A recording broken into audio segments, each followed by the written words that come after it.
Hello, everybody. It's me. I'm here all by my lonesome. Iris wasn't free tonight to hang out, so we're doing another solo one of these. I'm just gonna sit here, talking sort of a silly accent until at least a couple people filter in here. My wife and I were just playing. We started playing Ace Attorney Investigations Miles Edgeworth 2. There's a character with a southern accent in that first case.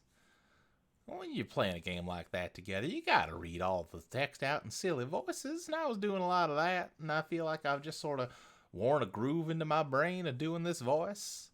Had to sort of do some active effort to jack out of it. Suppose I probably should. There we go. That's how I normally sound. It's... Why does anybody tolerate me? It's a question I've got.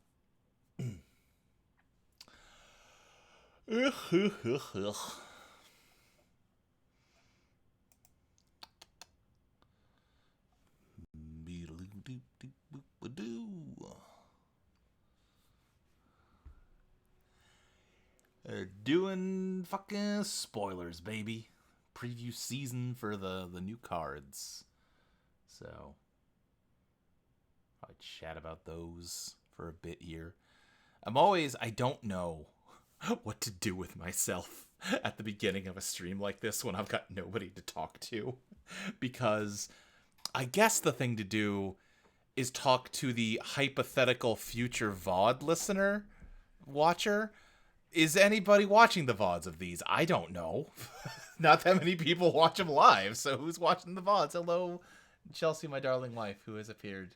Hi, hello. You started knitting, so I wrote the title as Wife's Knitting Let's Netrun. I think you started an activity just long enough for me to edit the title of this stream and then stop doing the activity immediately. Yeah, no, I'm gonna go read. Okay, well, it's too late now. You have to knit, or I'd be lying to the internet. I've been knitting all day. I need to start reading Fellowship of the Ring. All right, fine.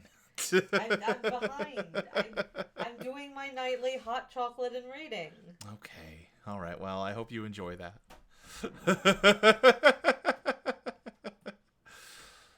Milanovi, hello. How's it going? Cool. I read your thing on Null Signal. The Milius? I don't know French. The story connected to the new Jinteki ID. It was very good. Thumbs up. Yeah, that's true. I guess there is like the daily cast thing going on during preview season. I'm not competing with that. I'm not even trying to. I'm just here for the love of the game, baby. But well, there's technically at least one person in here, so I'm gonna just start acting as, again, like I say, I always feel awkward. Like, I don't know, I guess perform to the hypothetical audience, even if they're not actual, as opposed to just like sitting around twiddling thumbs until there is someone watching. Yeah, I'm really into pretty much all the cards that have been shown off so far. I don't know, there's your thing. Yeah, cool bit of writing. Appreciated it. I am always in favor of weird mind game bullshit from Jinteki, which this ID definitely is. The number one thing I'm worried about with like any Jinteki ID right now is like, this is cool and playing, like, it sets up a really fun mind game, and I'm just now realizing it kind of like makes an even more fun mind game when you combo it with, like, when this is going up against Hiram, the runner from today, because they kind of, those abilities are sort of in like contesting each other. But I'm also like, you could play this fun mind game and maybe squeeze some value out, get some like recursion, etc. Or you could draw 100 million cards with the big stinky egg. And that just seems like a tough thing to compete with. I'll be thrilled to be proven wrong. This idea is really cool conceptually, and I want to see people do really cool shit with it. I'm definitely going to play around with it at the very least, but I am worried it's going to be, hey, as the number one Bangoon fan, I'm a little worried about IDs that like seem really cool on paper, and then you get in and play with them, like, I could be doing just like pure value plays all day, every day, and I don't, Who knows? But yeah, I like it a lot.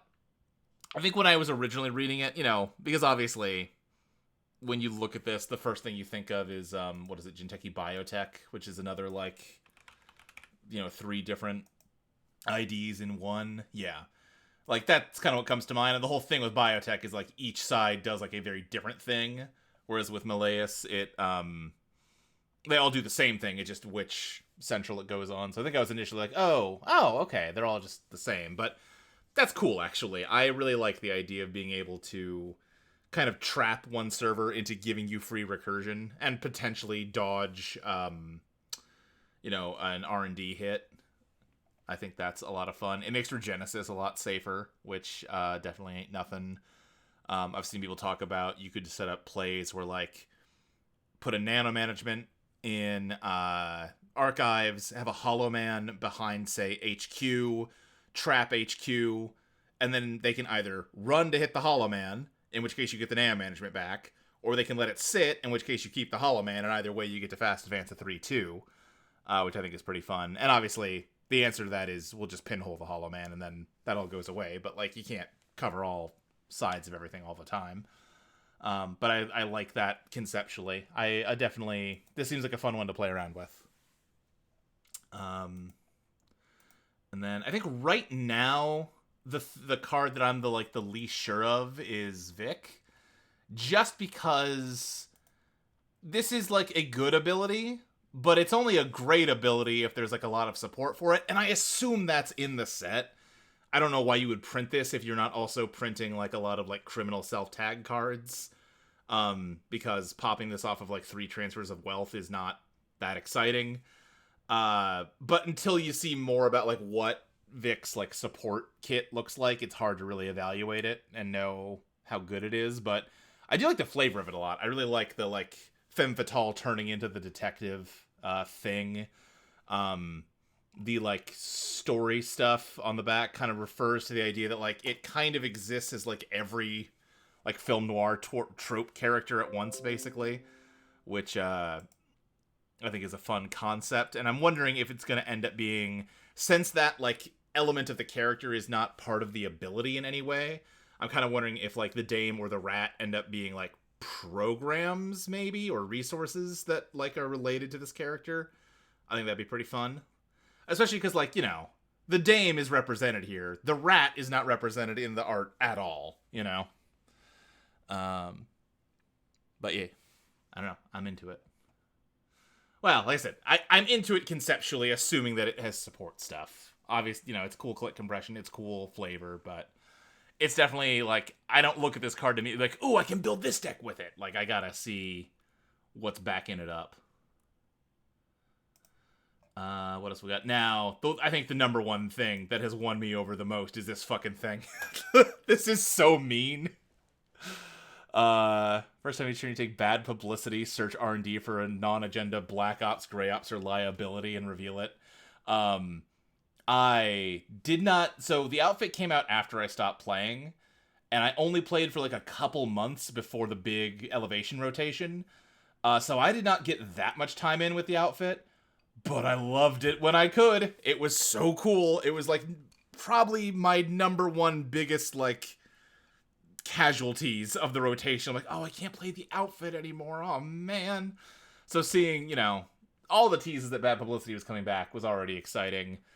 The other big thing is like, yeah, back in the day, I liked doing NBN kill stuff, and none of...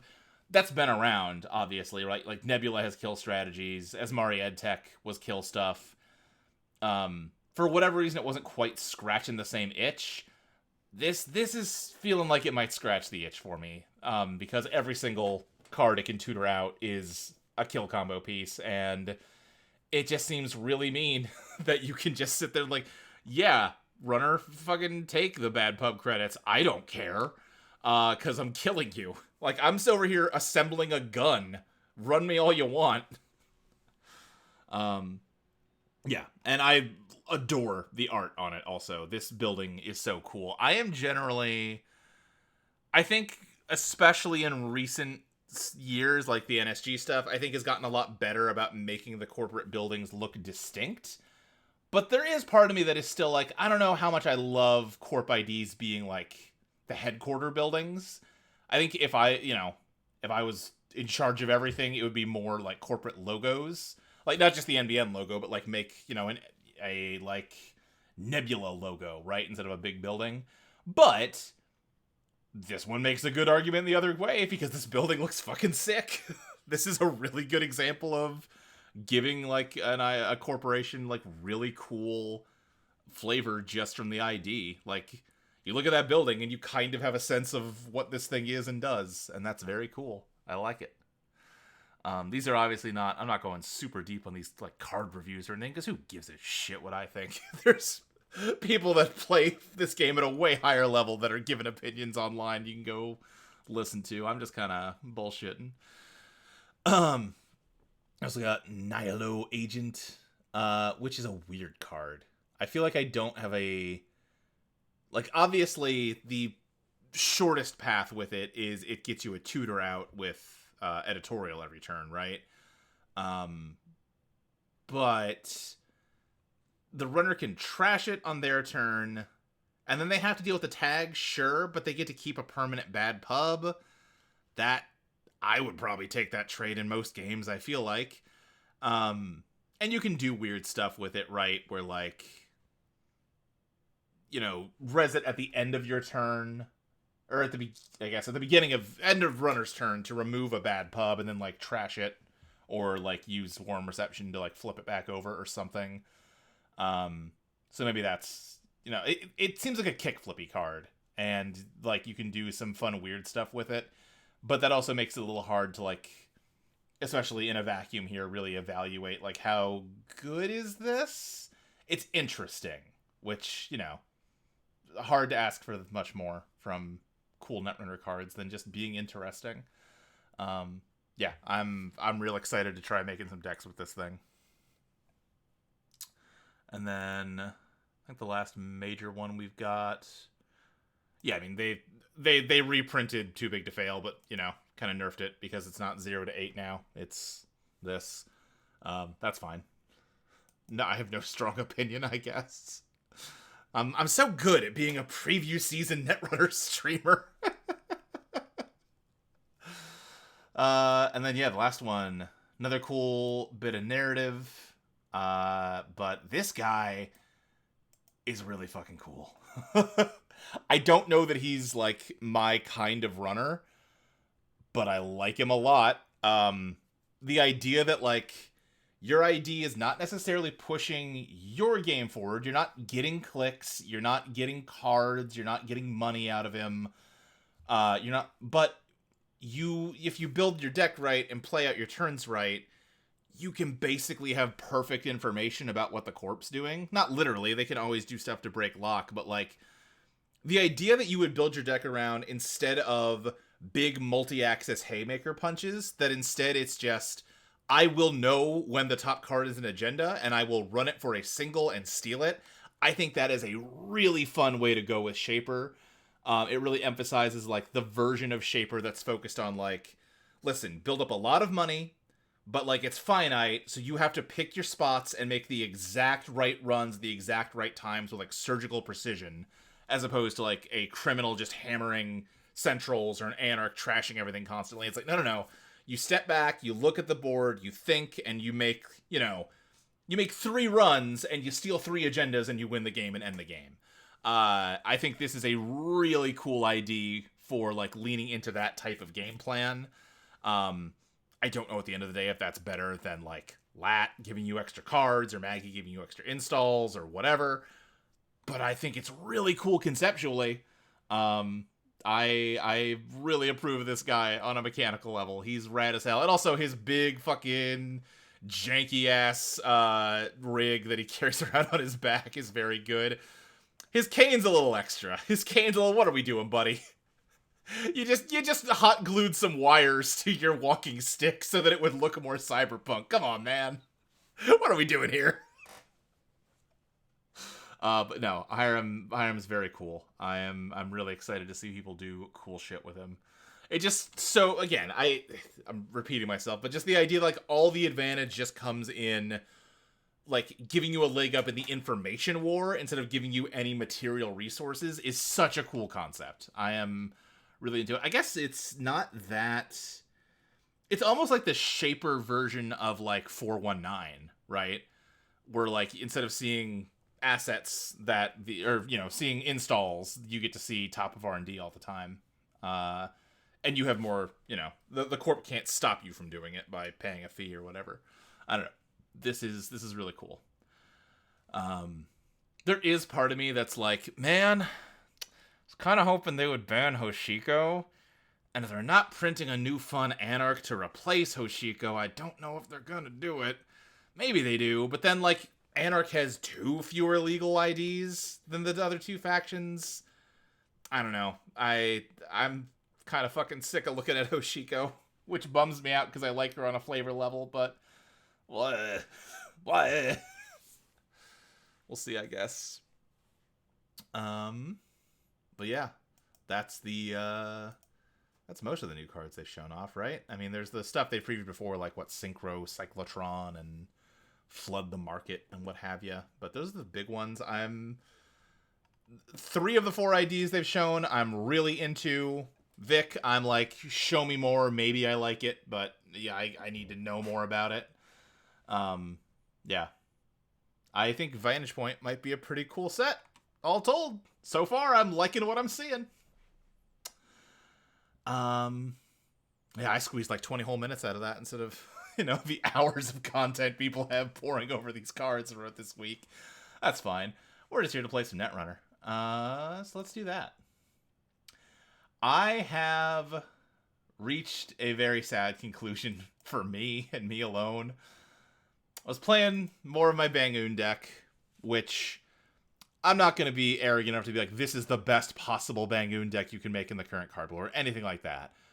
But I do think it's pretty solid. I think it is up there as one of the best things you could be doing out of Bangoon right now. And I got my teeth kicked in a couple games in a row. And it did just, after hundreds and hundreds of games with Bangoon, it did finally settle in for me like, oh, maybe Bangoon is bad. Maybe it's not quite up to the task of the current meta. I think it kind of has this weird inverted bell curve thing where runners that are ultra aggressive early can get on top of you and can never let you up. If they get like a 3-pointer scored early before you can get a Divesta down or anything, you're on your back foot the whole game. It is tough to get your money going enough to really threaten measured responses, and they just kind of clown on you. Other runners, like, a lot of like big rig shapers that just kick back, set up, build up a ton of money, can also just sort of like plow through your servers and steal out of your centrals and all your Bangoon tricks. They can largely ignore. They can like run into 1 or 2 of them and just keep on trucking. If you get in that mid-game range, you can do stuff. If you can kind of lock them out early, get Divesteds and SDSs going early to blow up their rigs, really fuck up their hand to slow down their game tempo, it doesn't do nothing, right? It's got games it can win. And then if you can make a game really drag on to like late game, really just stall them out, you can reach a point where you've nickel and dime them for so much damage that, you can just install agendas undefended on the table and they can't touch them because they can't afford the damage. But I think more often than not, it just kind of isn't the right fit for what people are doing in this game right now. So I did try out an ob deck. I just kind of went on NRDB and grabbed like a recent high performing ob deck. I am noting right now it has the exact same win rate as my Bangoon deck, but I do chalk that up to 2 things. One, I've been playing Bangoon for like a year almost, and just grinding and grinding and grinding. Like, I know it like the back of my hand. And the other thing is, I do think even with that in mind, the Bangoon, I've talked about this, that win rate's artificially inflated because there are people that just don't respect the kills that it can do, that aren't ready for like a Tucana Anemone to hit them, that aren't thinking about how Daniela can stop them from stealing even if they don't die. So you get a lot of cheap wins with it. Whereas these wins, I think, are all generally a little more honest. I think if we could apply some kind of normalization here, I think we would end up with this ob deck doing better. Or you know what? Maybe I'm wrong about everything I've said so far. And actually, Bangoon is excellent. It's just as good as Ob. And everybody except me is a fool. I doubt that that's true. I am having fun with this Ob deck. It is a pretty good time. It can make so much money. I've been hitting like 30 and 40 credits semi-consistently, which is pretty fun to do. So I'm going to jump in and play some with it.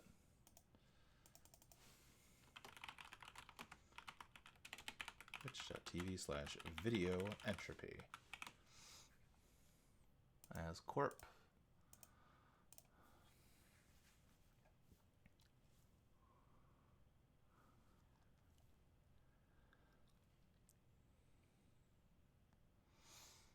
Oh, wait, let me see if I can pull up the write-up on this deck.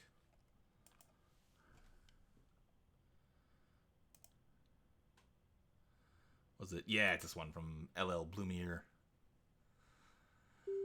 Oop. Let me look at that later. Oh, never mind.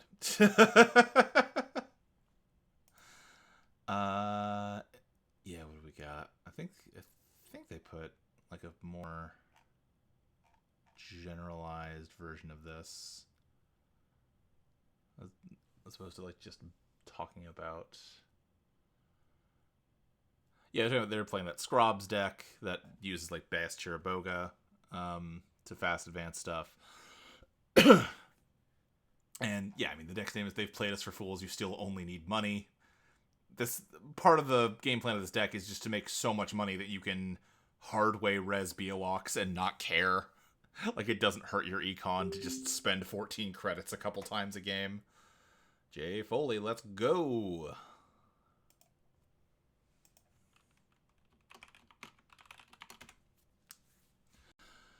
Alright, no ice in this opening hand, so I think we mull. Ice in this opening hand, which is less ice than I'd rather see. And how likely is Lat to run down a server turn 1? I think humanoids are precious enough. I don't want to gamble with them. We'll just do this to start. Can we zoom this in a little bit?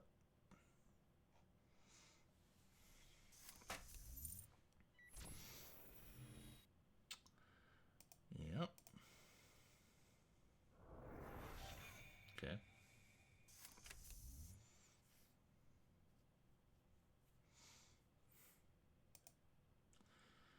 Be a walk.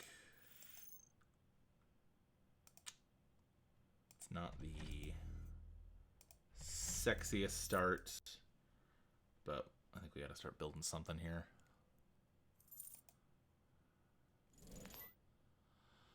Ugh. Boy. I think we actually just let this go. Because we're going to spend 6 credits for a pretty weak logjam. And we're, like, not even really going to tax them out, right? Because that's going to be 2 plus 1 for propeller install. Plus 3 to break. And it's going to be 1 propeller counter and one real credit. Yeah, there's no point.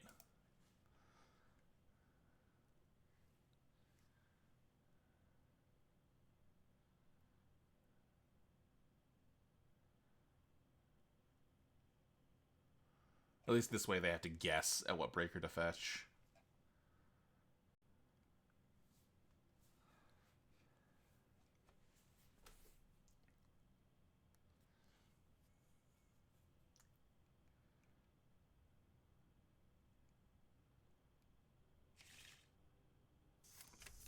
And they guessed wrong, so that's good.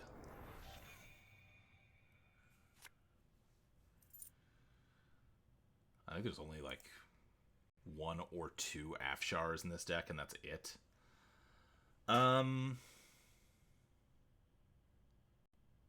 golly. What's the game plan here? Let's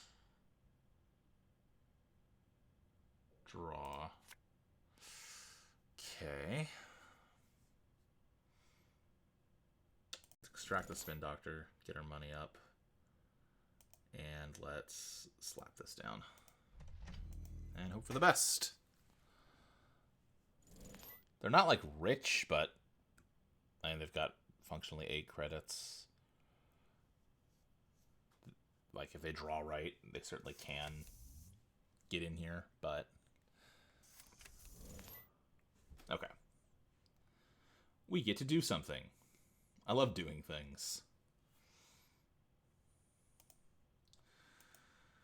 Okay, don't love that.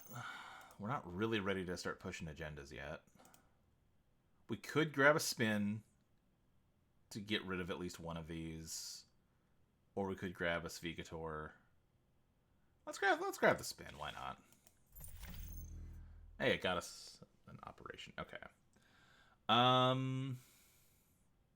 Like, it wouldn't be bad to trash this with Above the Law, but it's not like the sexiest move in the world either.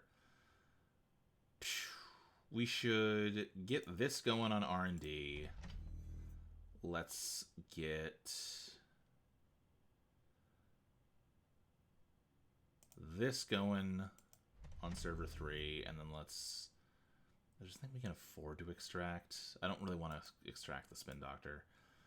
I think let's just do a naked extract. Or do we hit the Winchester?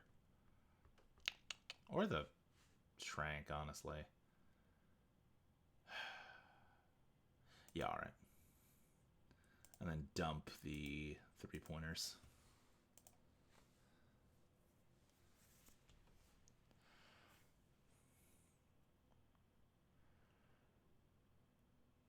Don't know if that was correct.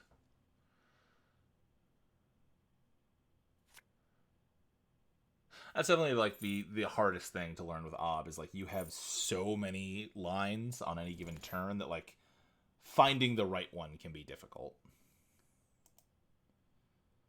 Another Biowak. I think let's do this, this, and this.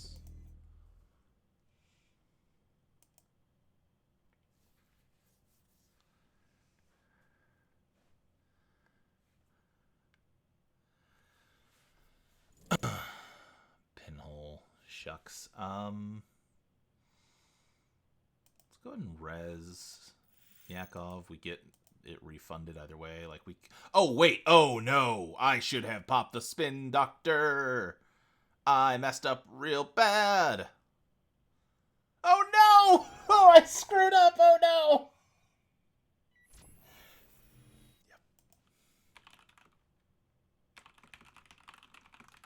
Oh, my God. That's embarrassing. Oh, no. I knew better than that. I knew better than that. Oh, you know. Okay, they also messed up because now I can grab this. Okay.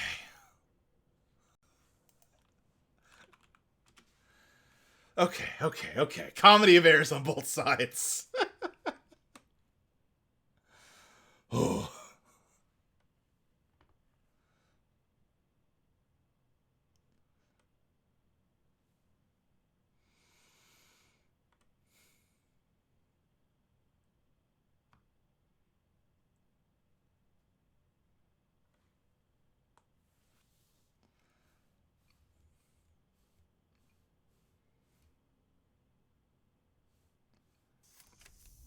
Revolver, not my favorite to see. Alright, start.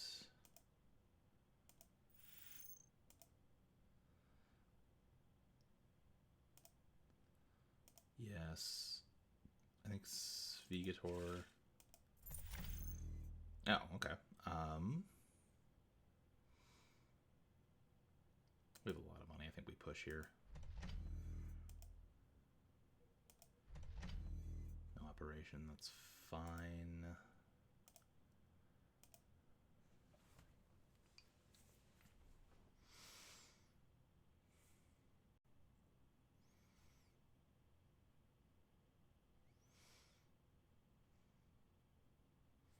just fishing out a fractor just to have it.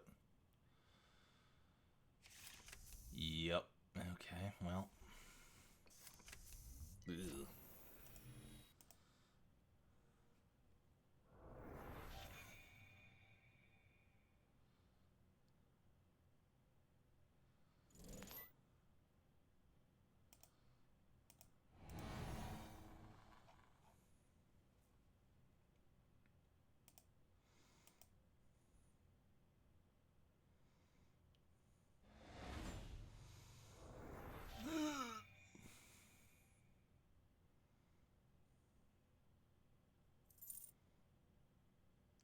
If we top deck another measured, we just win. So that's fun.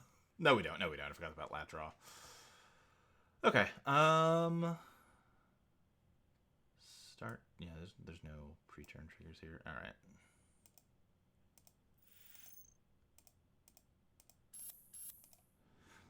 All right. Who do we kill here? Propeller's less expensive.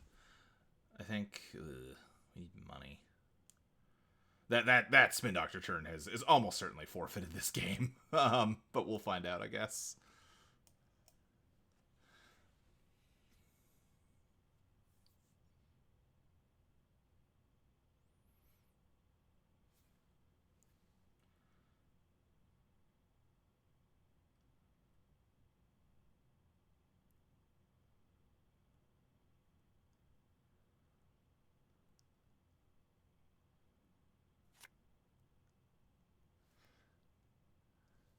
Shoot the gun out of their hand? Yeah, exactly.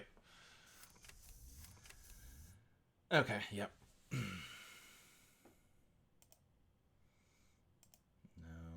that doesn't help.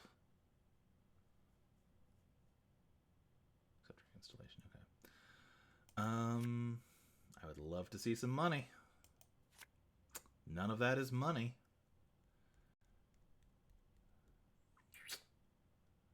Guess let's do this.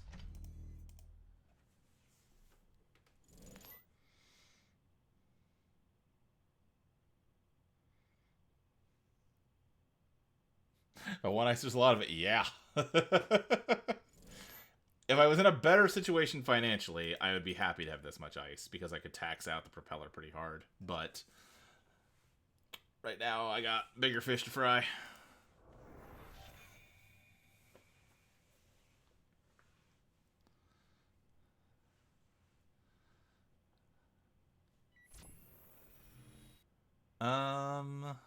Oh. Well, you'll trade out something. You'll probably swap Unity for the revolver for Stavka here. I'm okay with that though.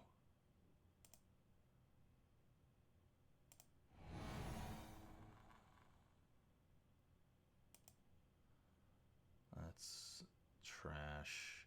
Well, they're getting in. So let's just trash the Hollow Knight in advance. The Hollow Knight, Jesus Christ, the Hollow Man. Right? Because that gets us points, and we save Yakov, who gets us money. Is that correct? Can I stop I cannot stop them. This only costs 3 credit. No, I can't stop them. So we may as well just get some value out of it.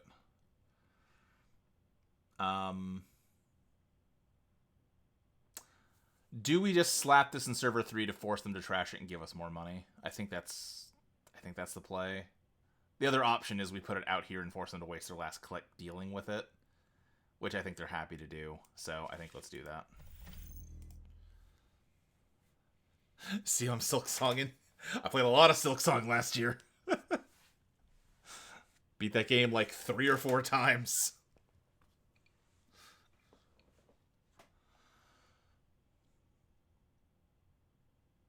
Like, I assume you sack Unity with Silent Chip, bring back Revolver, because Revolver breaks us for, what, 4 and 2 bullets? Whereas this breaks it for, like, all the money in the world.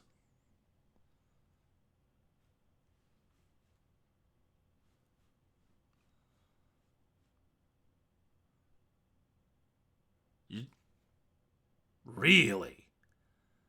Okay. I guess I shouldn't have gotten rid of Hollow Man. Okay. Like, I know they've got the simul chip, but even so.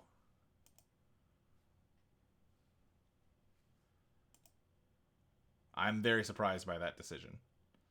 They're still getting in. Because they can just pop back the propeller. But this eats 2 propeller counters, 3 credits. Then they're going to spend another 3 credits trashing and give me 4 credits back.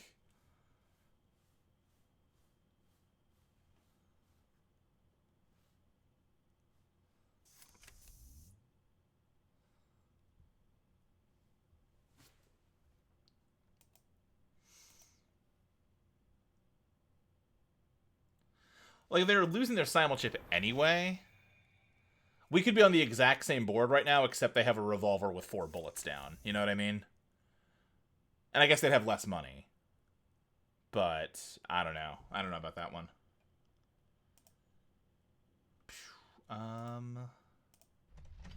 Let's draw. Okay, I don't really love to see that. I think we're playing a kill game here because I fucked up so hard. I think we're just crediting end turn, drop this, get back a Spindo and the SDS when they run.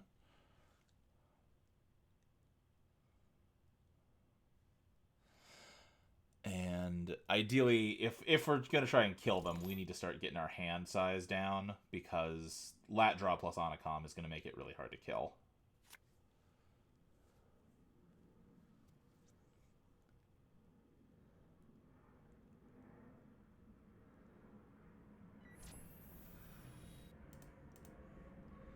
Get back. SDS. Doctor.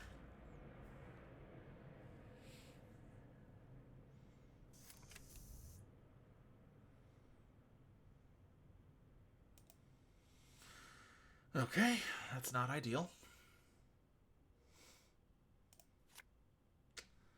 That's better.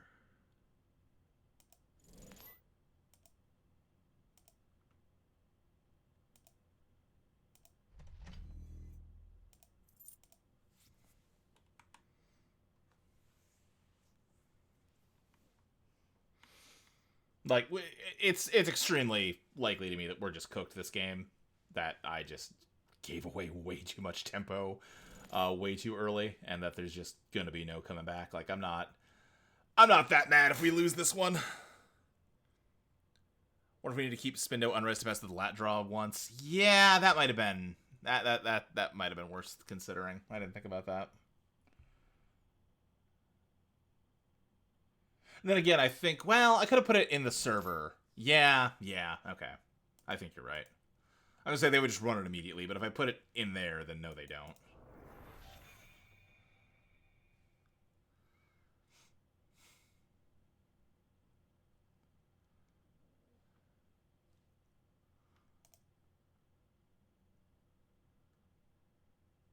Okay, still 2 simul chips, so propeller is very much still a threat, even if this is the only propeller they've got, which I'm sure they have other ways of breaking barriers.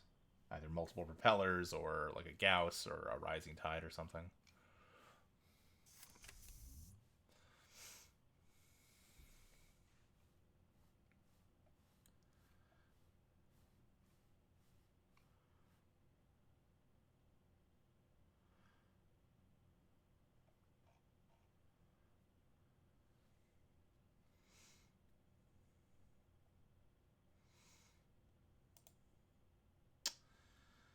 Good golly. Okay.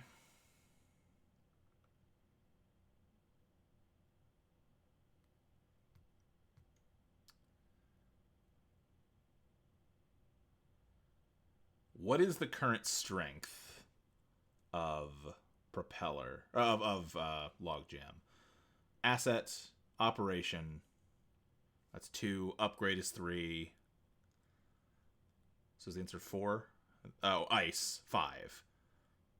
So 5 strength, which means that propeller cannot crack a logjam unless it's unless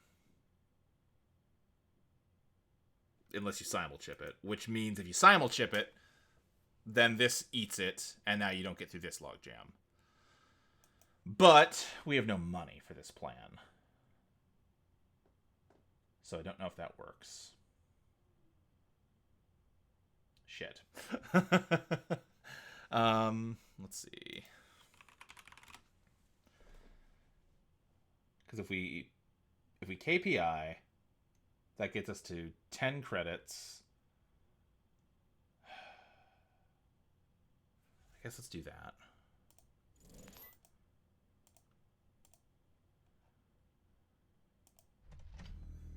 And then I could. Oh, I miscounted. Oh, I didn't factor in the cost of the KPI.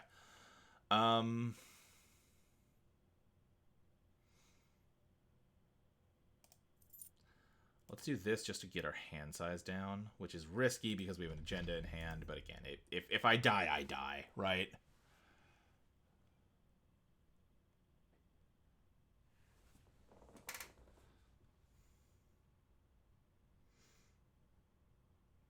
But to make this plan work, we're still a credit short. We need like a red level clearance. Because we can't just install advance. Then we don't have an like we can res the there's log rising tide. That completely changes the math, and we probably lose.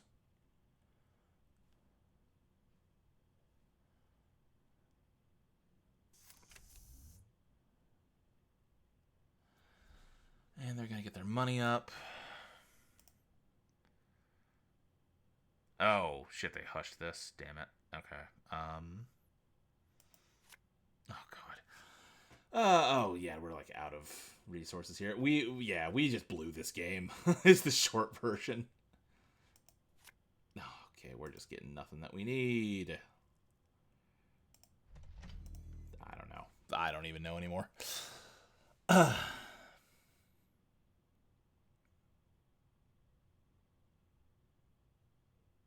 This is their game to lose at this point.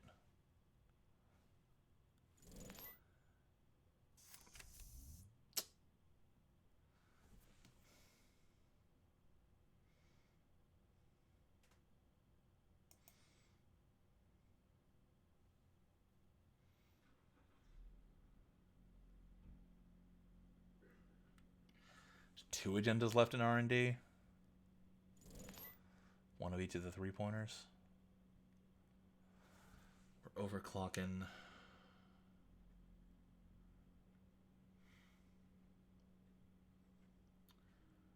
You have simul chips, so you do. Have we not seen a single fucking regolith this game? We sure haven't. I would love, boy, a 3-coster that we could sack to get the rego out would be nice. I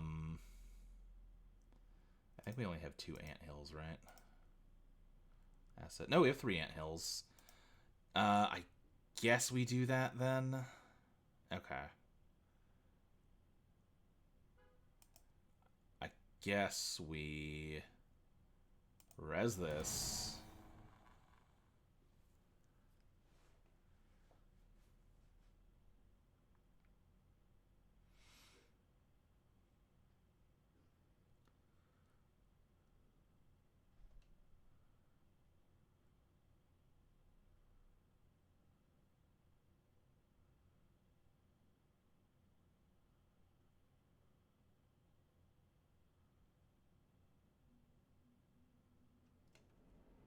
Oh, they burned the sandwich to boost it. Oh shit! Well, they're gonna bounce. They're gonna get back a killer, obviously. What else would they get?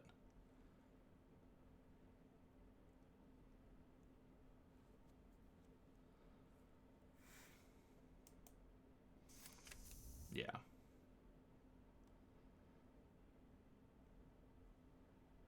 This is what 2-7 to break, 8 if you don't want the trash to go off. So it ain't nothing. If R&D holds up here, is it possible that we measure them?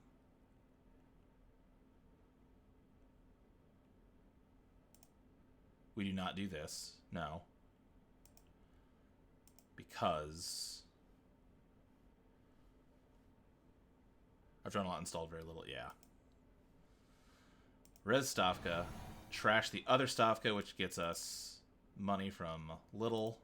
Or not Little, Yakov. There's a character in Battle Logic 3 named Yakov Little, and it makes me want to keep calling this guy Little. But he's a different Yakov. Slap Anthill into this server. Encounter ice. Okay.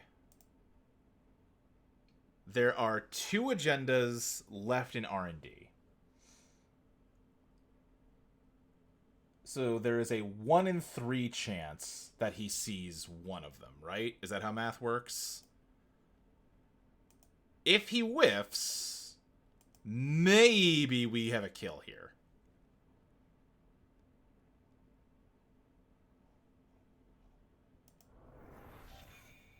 Nope.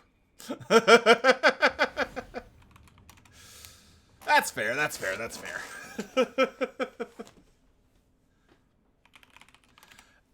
Yeah, if he whiffed, he would have drawn, and we wouldn't have had the money to kill, so that's fine.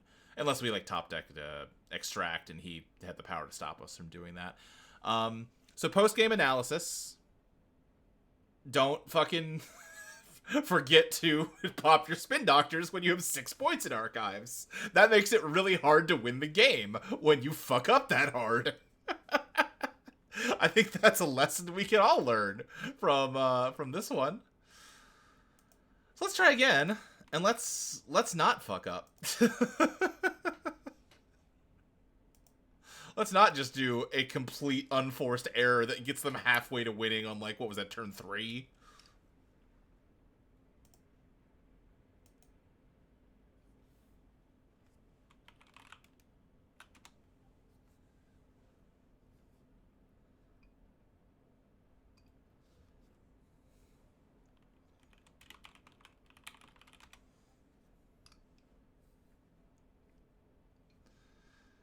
Yeah, sometimes it can be tough to evaluate what you did wrong in a game. You know, especially in a game like Netrunner, where variance is, like, built into it. Sometimes you can do everything right and still lose. But, then you have games like that one, where it's very easy to see how you might have improved your play during that one.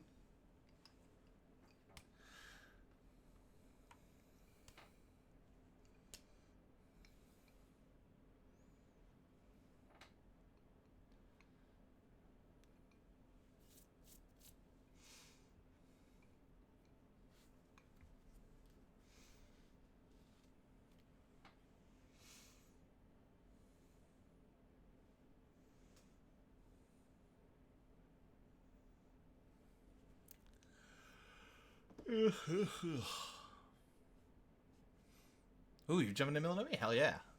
Come on in. The water's fine and full of giant cargo freighters.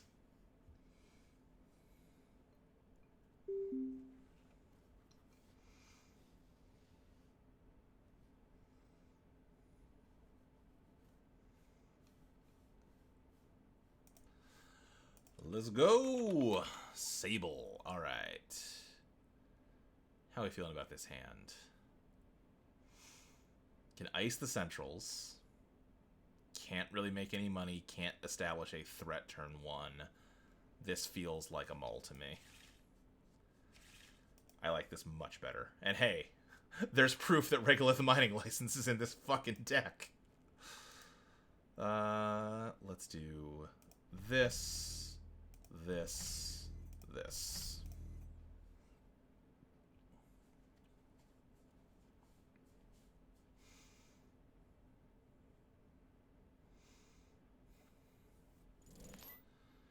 Archives.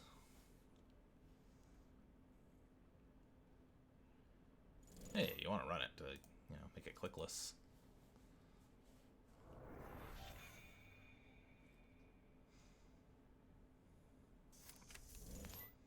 Oof. Oh, baby. Hell yeah. Love it. Love to deny a clean getaway.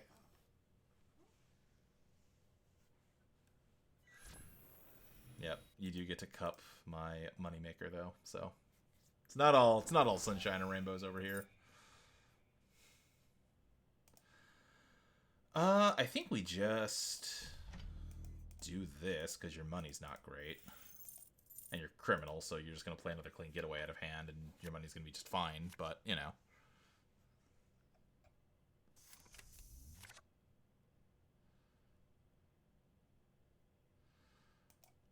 Then I think let's do that.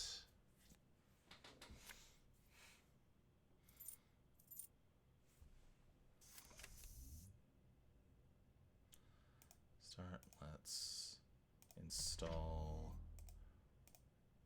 res, finish off the Rego, get out a humanoid, and slap a Biowak on R&D.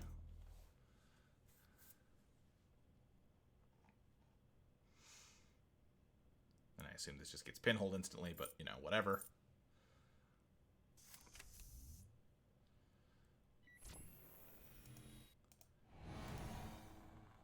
Okay. Feeling pretty happy about how this game's going so far.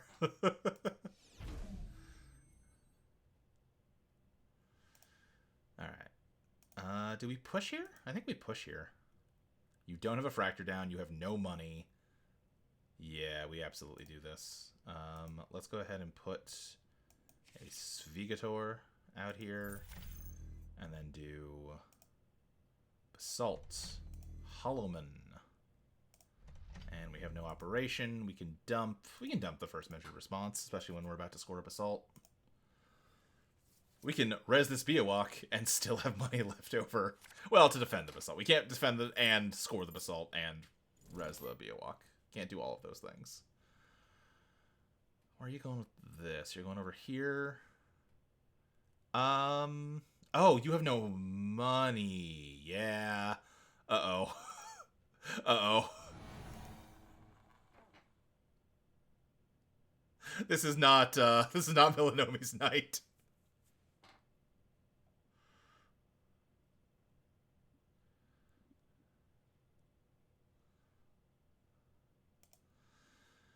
Treasure program. Now here's the question. We're spoiled for choice here. Chesva, excellent all around. Cupellation can hurt our hand real bad. Revolver, theoretically, makes it harder to get through this Biowak. I think we go Revolver here.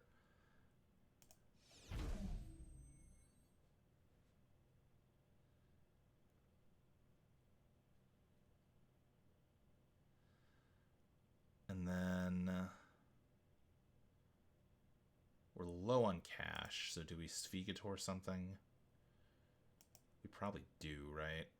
Let's do Yakov. It gets us 5 credits, and we can get out Trank. That's fine.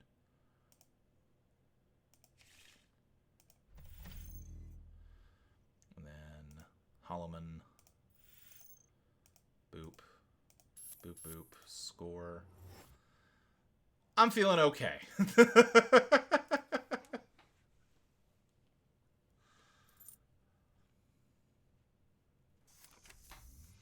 Okay.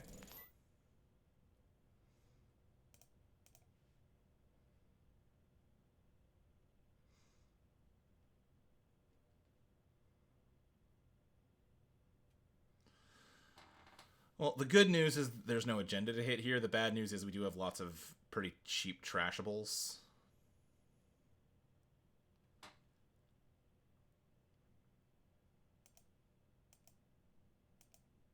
That we would prefer to get to install. Yeah. Yeah. Not great, but we'll live. I don't think we Svigator anything this turn.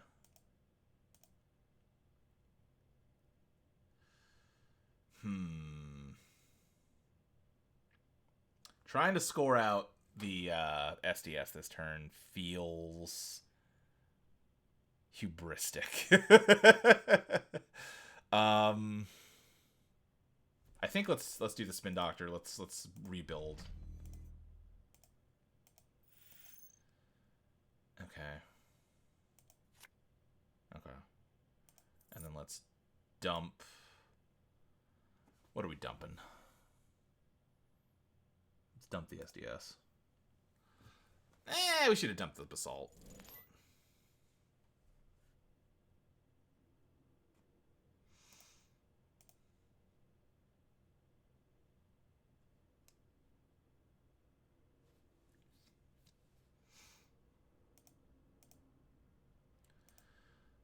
Oh god, you fucking sniped it. Alright, fine.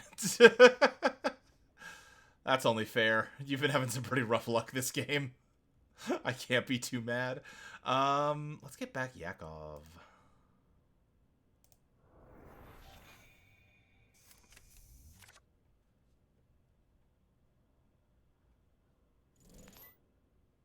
Yep, that makes sense.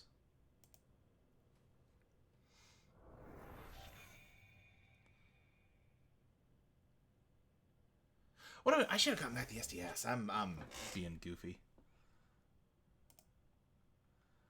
No. Pop this, get back the SDS, and probably a humanoid, right?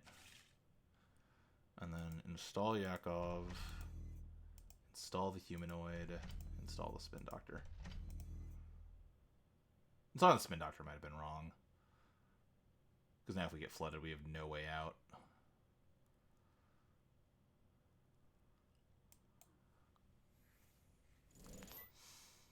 Transfer.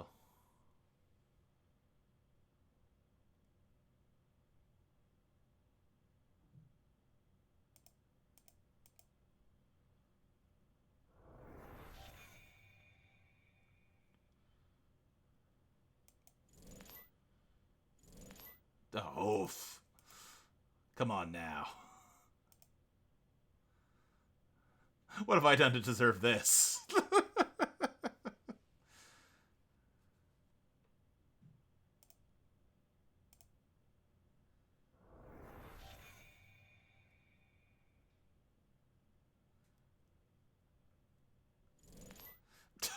Stop it.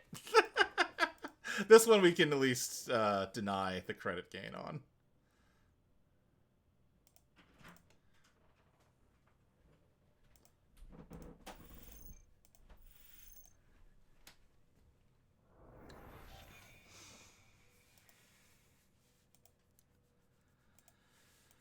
Alright. Yeah. Oh, we have no more. That's fine. We have no assets to install. Come on, man. What are you doing to me?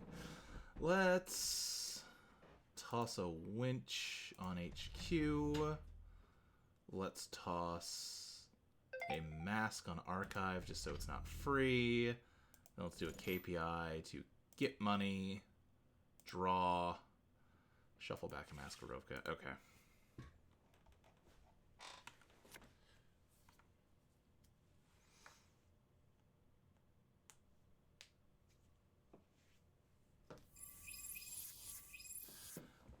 Clearing out them tags. Nor. Where's the Spindo? Okay.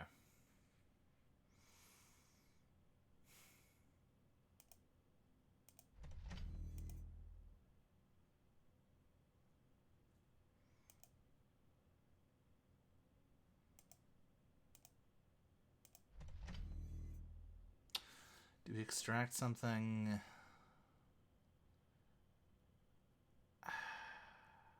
I don't think we do. We have another humanoid. Ideally, we save it for that, but we'll see.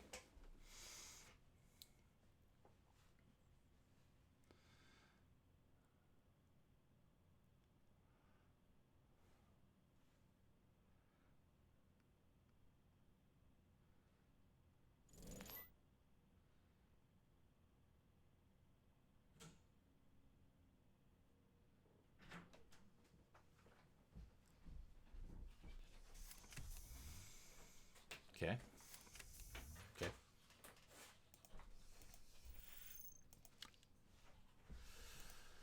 We're not going to move Hollow Man. Would love to, for either of us to score one more agenda.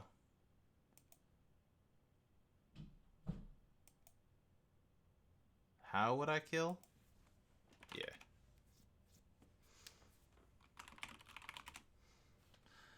I guess let's slap that here.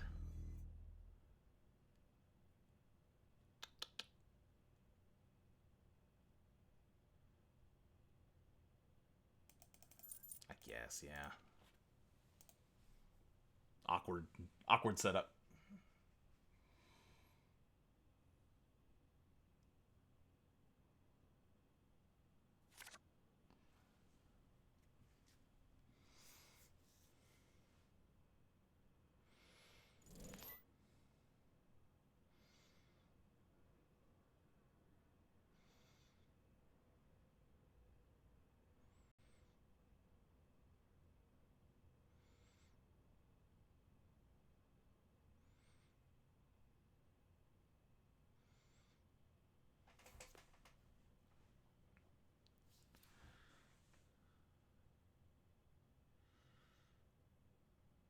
This is a pretty rough server to get into. So when we do draw an agenda, I do think we can slam it pretty good.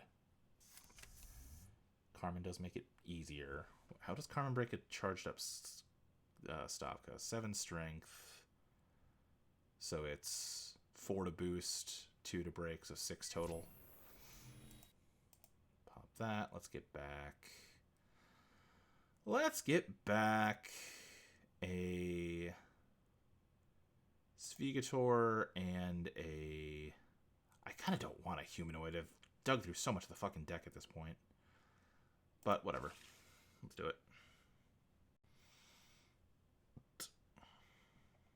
It does mean that if she kills this Hollow Man, like, it's dead. Which is not ideal. Anthill gets us a Mountie. Yes, let's... What are we going to do? We're going to do this. We're going to draw off of it. We're not going to move. Then we are going to take 3 off of it. We're going to extract it. We're going to install. And we are going to hope that... Well, I think if they can build up enough money to steal this, they will not have enough money to survive a triple measured response. I think we've got him forked here for a score. Now, that doesn't win us the game. Oh, we still got to get one more agenda out. But it's not fun.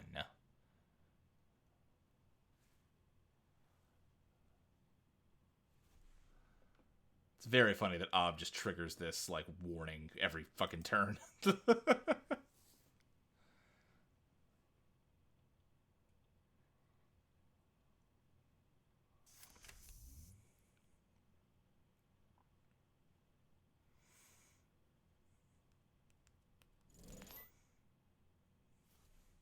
we got? It's a Winchester, right? Yeah.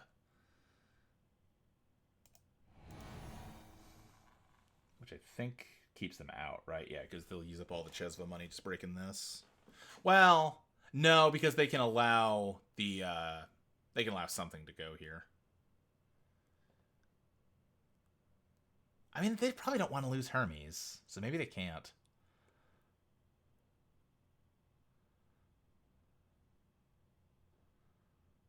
Because they definitely can't let me trash a program. They could let the run end, I guess. And just take the bravado money.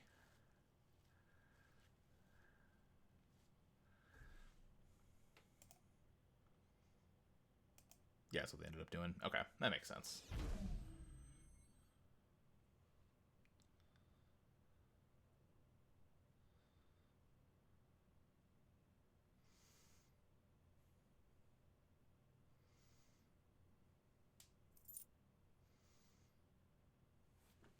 Okay. Start turn. No.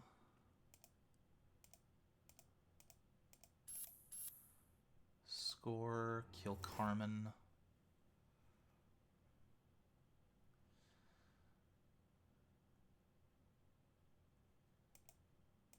Yeah, this... I don't know if... I assume she's got a second killer, but I don't know. But it ain't good. We'll just dump the ice. We don't need it.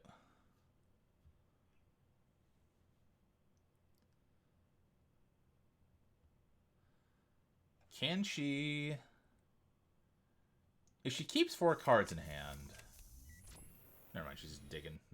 That's totally valid. You could absolutely win off of this. Okay. Okay.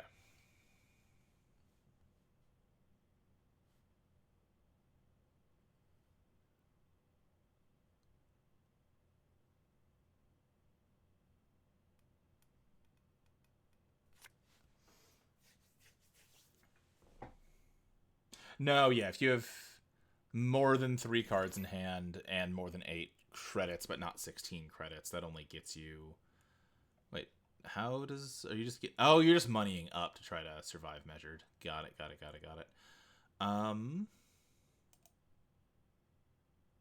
Is $1 an important breakpoint here? You'd get... Yeah, it is, actually. And I can afford it, so why wouldn't I?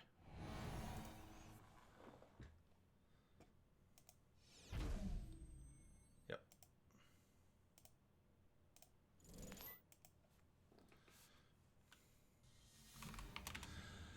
Whew. Good game. Yeah, there was some rough luck.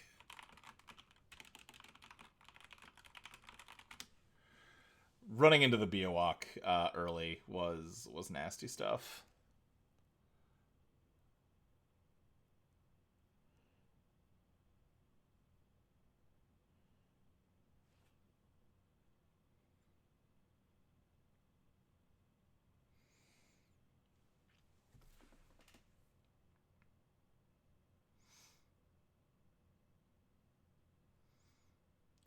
Couldn't find your boomerangs. Yeah, that also doesn't help.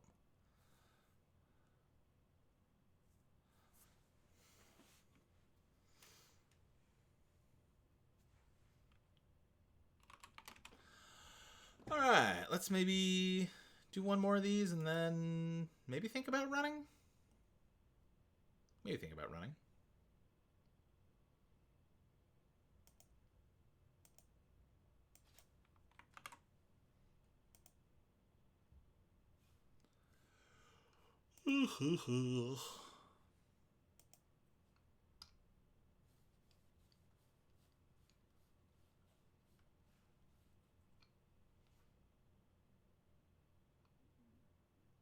Hello, Melanomi. I felt really bad when you slammed face first into that Biowak with no money. It's like, oh no!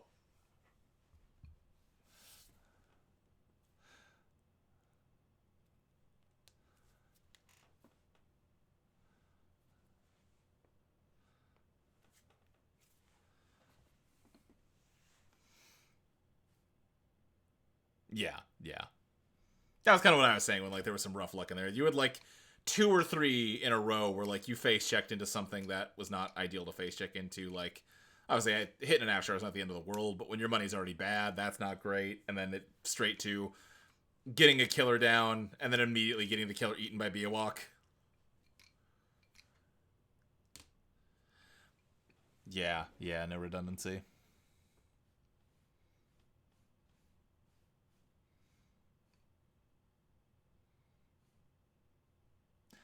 That always strikes me as the thing of like, hey, and I'm not like an expert Netrunner player, worse on runner even than Corp, but having no breaker redundancy always feels like, man, damage happens, you know?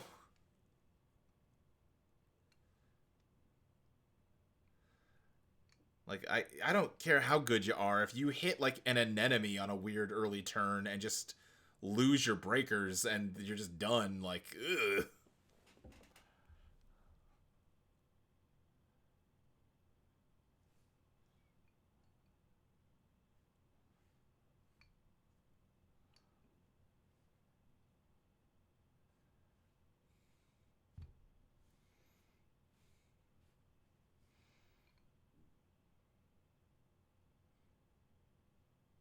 Like, I guess the argument would just be the deck is fast enough and aggressive enough that, like, for every one game where that happens, there's 5 where you just beat the shit out of the Corp too fast for them to do anything, right?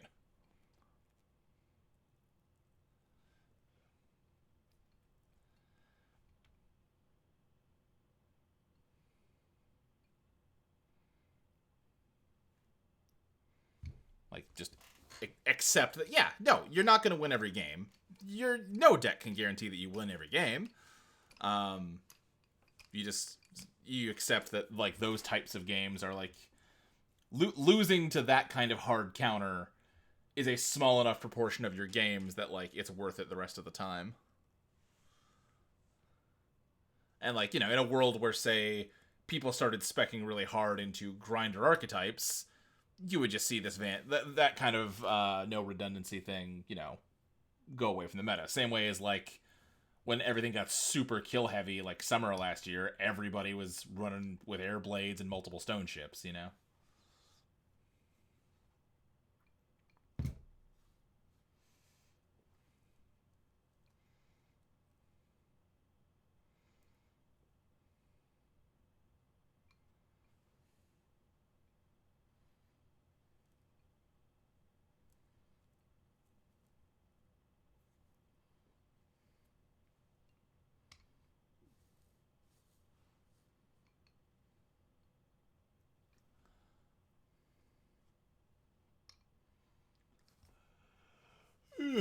It feels like I have noticed this both, like, on JNet and in person.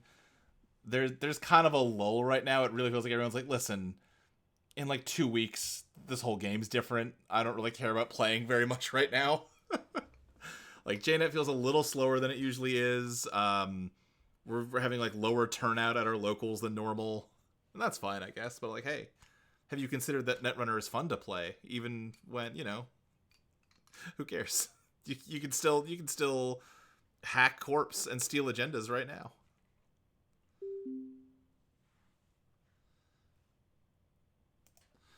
So looking back into it, didn't play most of the elevation meta because Alco baffles me and I was busy. Only now truly gearing up. Yeah. Yeah, Alco is hard. And I have definitely noticed I need to, like, grind games into Alco because I have felt it in my body that when I load into a JNet game and see that they're playing Alco, there is a piece of me in my heart that surrenders preemptively. And I'm like, well, this isn't a game about whether I can win. It's a game about whether I can, like, make myself look respectable before I die. And, like, that's not good. It's a beatable ID. And I just need to figure it out. Let's do this. And now let's get transferred for all we're worth.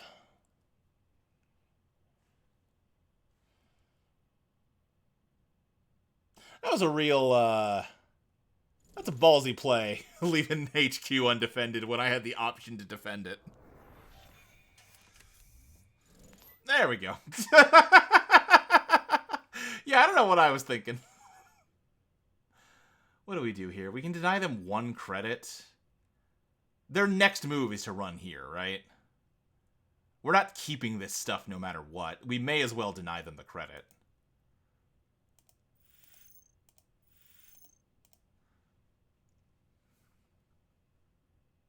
The triple transfer was extremely funny, yes.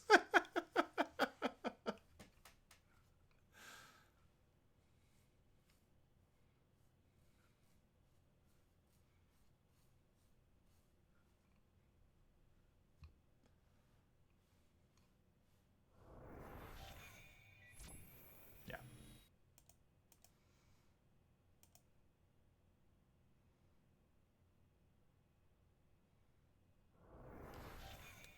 I am clapping for them because they've done something that tons of people on JNet do not do. If Yakov is rezzed in a server, and you access it, trash him first. He's not persistent. You can deny a bunch of money if you just trash him first. People just, like, I think they just go for the asset first and then the upgrades. I was like, you're giving me free money, man. Let's do...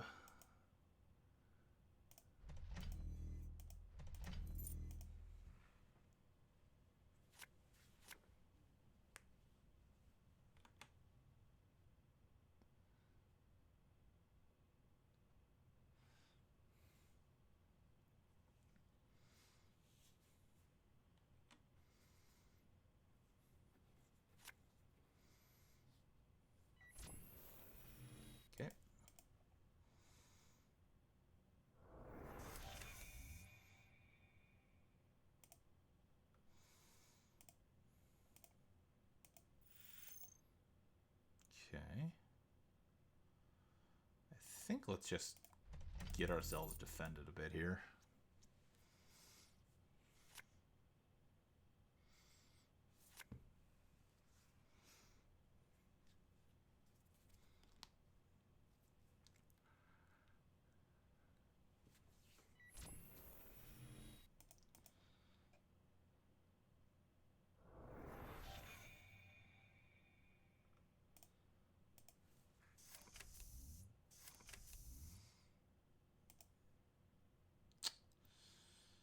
I'm not that excited to...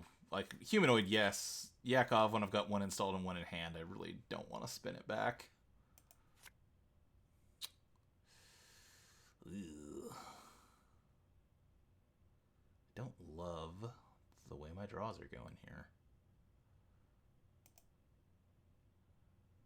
Okay.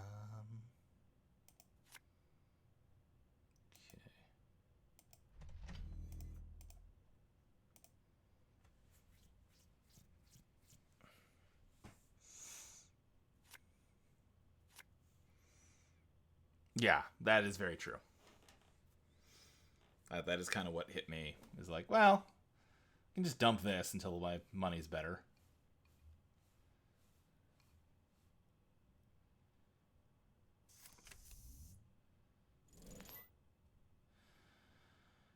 Do we res envelopment and go broke? I think we don't. We've got nothing for them to... We'll be sad if they hit the anthill. That's a 1 in 5. We could make it a 1 in 7. I think we want to keep our money. Do we make it a 1 in 7? We could draw an agenda if we do that. I think let's just roll the bones on 1 in 5. Hey, alright.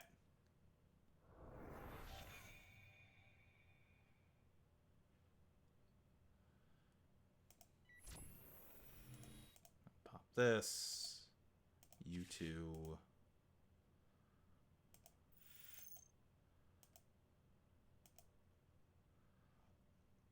Make you pay for it.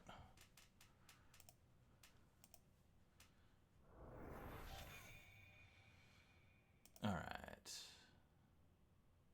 think let's do install, install, install.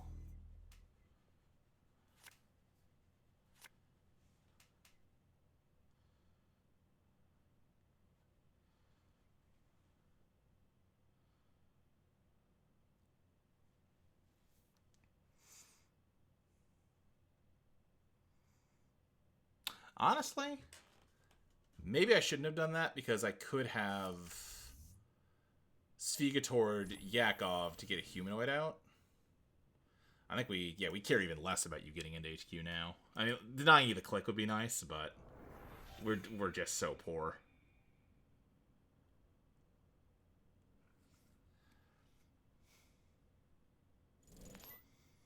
Like, honestly, do we just trash this envelopment to get some money?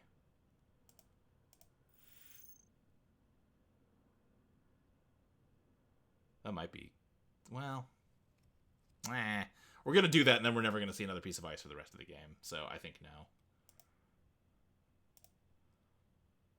Okay. Huh.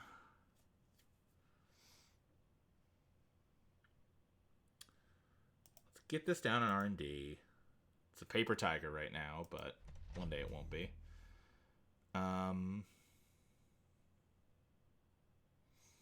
Let's put this on archives, and let's credit.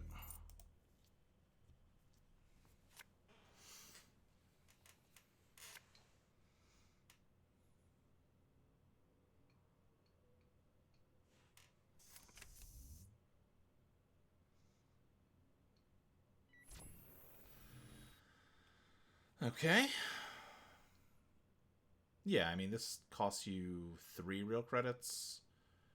Yeah, I mean, that's not nothing. It's less than I'd rather you lose, but, you know, can't win them all.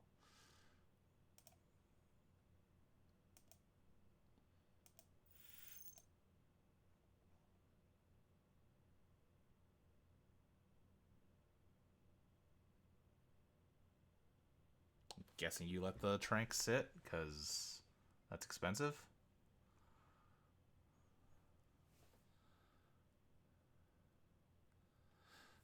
Yeah. The idea, you never actually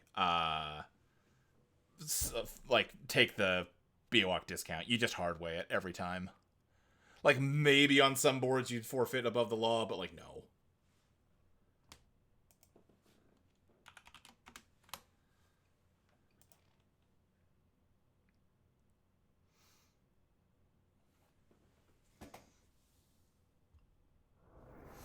Ooh, they went broke. Oh wow. Okay. Do we have anything we'd want a Svigator here? Not really. No. Like in theory, if they get like a Taka down or start building up a lot of Debbie counters, this is free Korapira, but for now I think it's okay.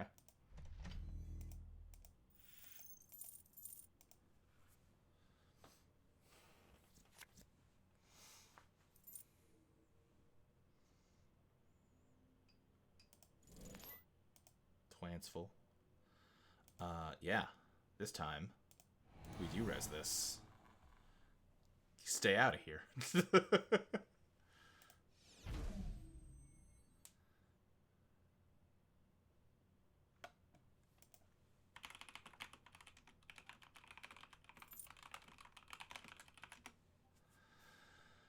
Alright. Now, if we had Yakov down, I might say, do we Svigator this for 2, then fetch a humanoid with it, but that's leaving money on the table. Literally. But maybe what we do is only take 2 off of it. And put this down. And then we do that move next turn. Our money's getting better, but it's still not, like, amazing. What's on R&D? I think it's Biowak, right? Yeah. So, they're getting through there.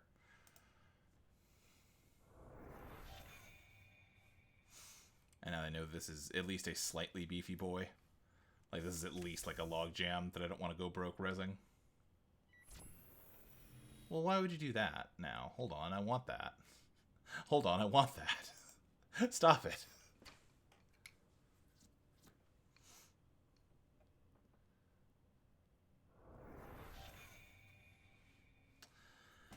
Okay. Extract. Yeah, I think we do that.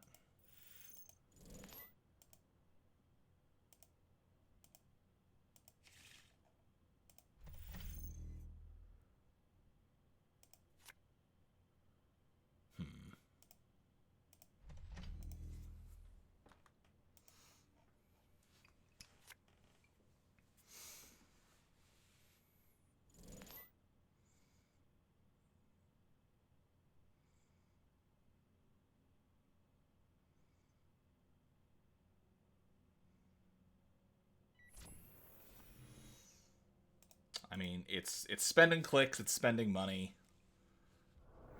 Oh, yeah, they're tired of paying for that. I think we get rid of the envelopment and trade it in for a Winchester.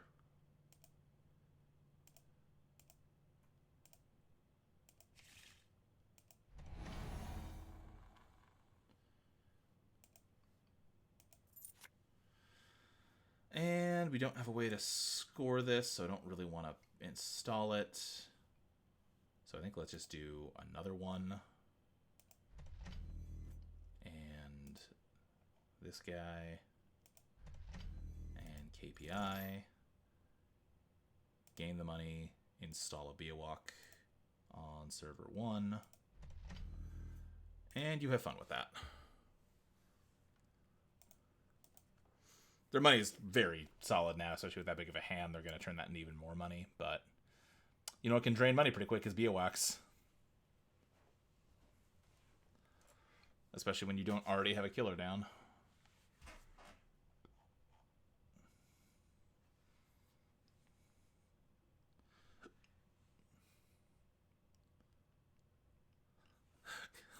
God damn it, auto mod. We don't care about Big Lizard. You're making it weird. All right. Face checking a Biowak. Let's go.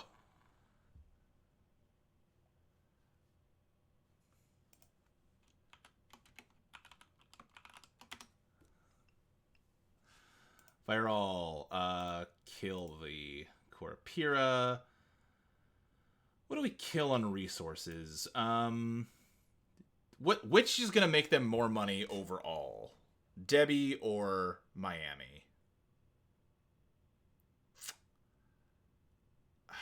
That's a good question. Debbie? Yeah, okay, we'll go Debbie.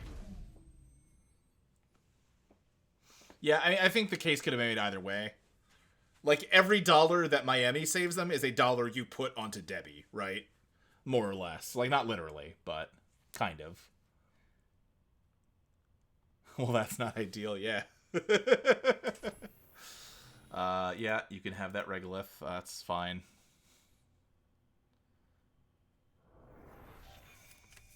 Carmen, makes sense. Alright. Is there something we're willing to Svigator here? Because I would love to be able to rest this Biowak also. Could do Yakov, but I think maybe let's just do this. Like, we don't really care about defending archives. Like, I don't want to give them free clicks on archives turns, but I also want money. So, and I guess I'm just assuming we're gonna draw Hollow Man here, but there's no reason to assume that, I guess. But we'll find out. Grab a Spindo. Jesus Christ, that's all the agendas. That's like every agenda in the deck. Oh no. That's 5 out of 8. Uh-oh. Ooh. Good news is we also have all the measured responses. Well, the only one here we can score next turn is Above the Law, so I think we do Above the Law. Put Above the Law here. Let's put Astavka right back on archives. And we don't have an operation. End turn. Now here's the question. Here's the $1 million question. We definitely dump some stuff. Let's dump an SDS. That's an obvi. Do we dump 2 agendas and like a measured response and just let them have them and assume that like that's gonna be enough to kill them? Much to think about. Much to think about.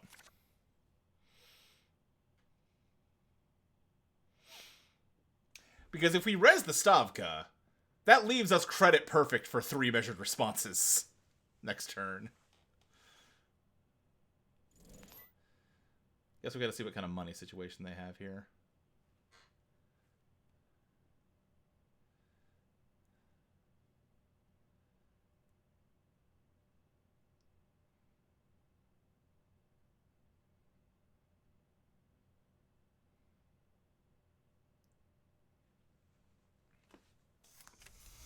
Corpira's back in action.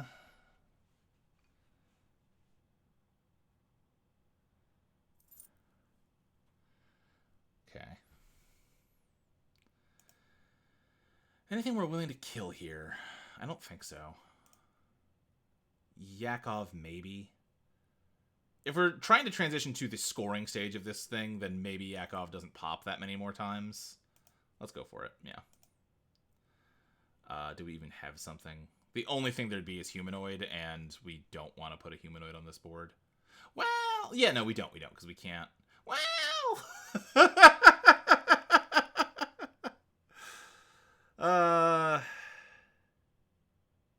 No, I don't think so.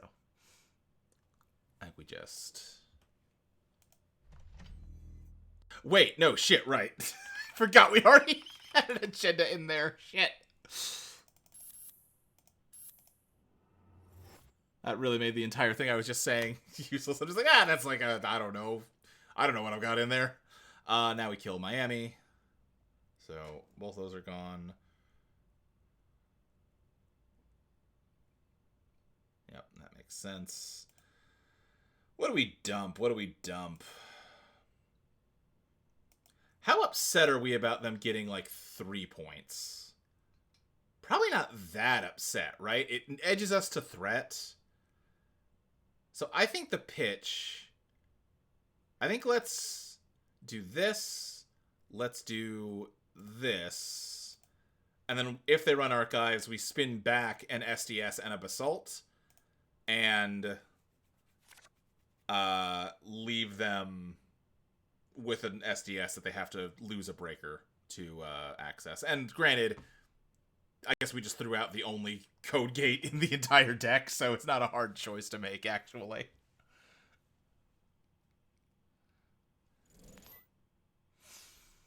Okay.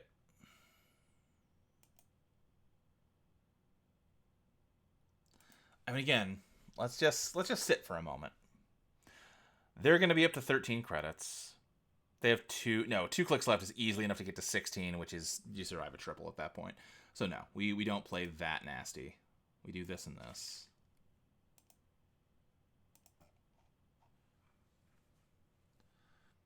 Did we need to keep the Regolith? Probably not.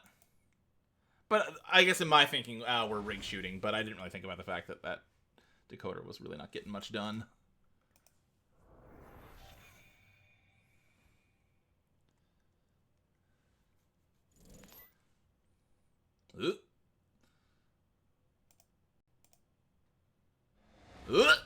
Uh-oh.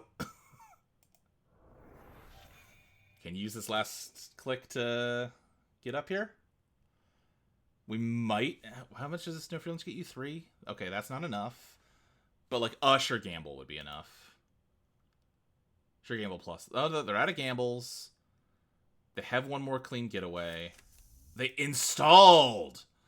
Well, about to find out whether they spent influence on Steelskins. Whew! I mean, just in case they did, I guess let's not assume the game's over.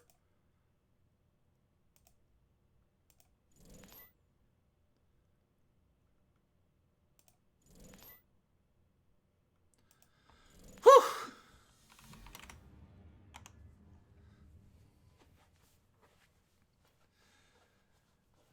Yeah, I mean... this deck's pretty fun.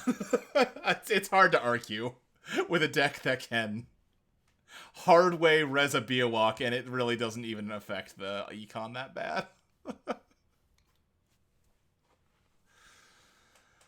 Yeah. I was saying this, I've been hanging out in the GLC. This Legoose maybe should have run back R&D. Let's find out. Let's see. Show.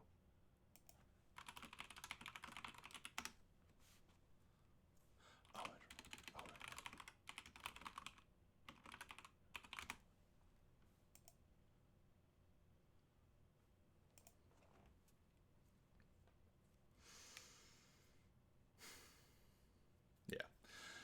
Is what it is in this game. But no, listen, I've been hanging out in the GLC Discord, and something I said in there earlier today was like, trying this deck this week, yeah,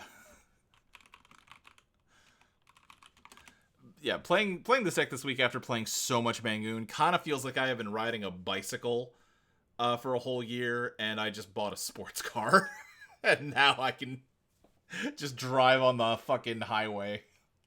Feels pretty good. And that's how we pivot, right? That's how we justify all that Bangoon. It's like a hyperbolic time chamber thing. It's like a weighted training clothes thing, right? Because the play patterns of Bangoon are definitely enough to teach you anything about anything else. It's not a car, it's a boat. You're so right. You're so right. I'm a fool.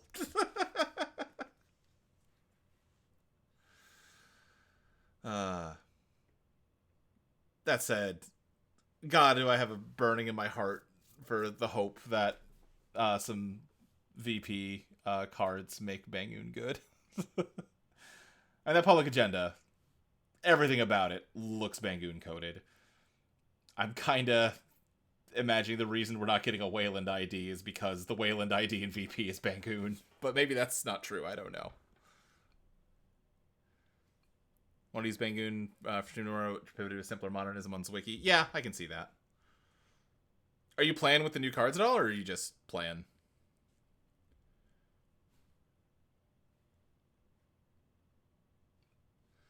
Not with people learning it in real time on camera. Yeah, totally. I hear you. Gotcha. The linear run. Yeah. I watched that stream of them learning. I think a positive thing I can say about Netrunner is I had a lot of fun watching two completely new players learn the game. It still made like a fun, tense game to watch, even as they're like playing with really low power cards and also like making, I'm not saying this in like a judgmental way. It's their first game ever. Like making a lot of obvious bad moves. It's still creating like a very tense situation. So like you got the drama of the game into that learning game. It was cool. What time's that stream? I might tune into it if it's in the evening.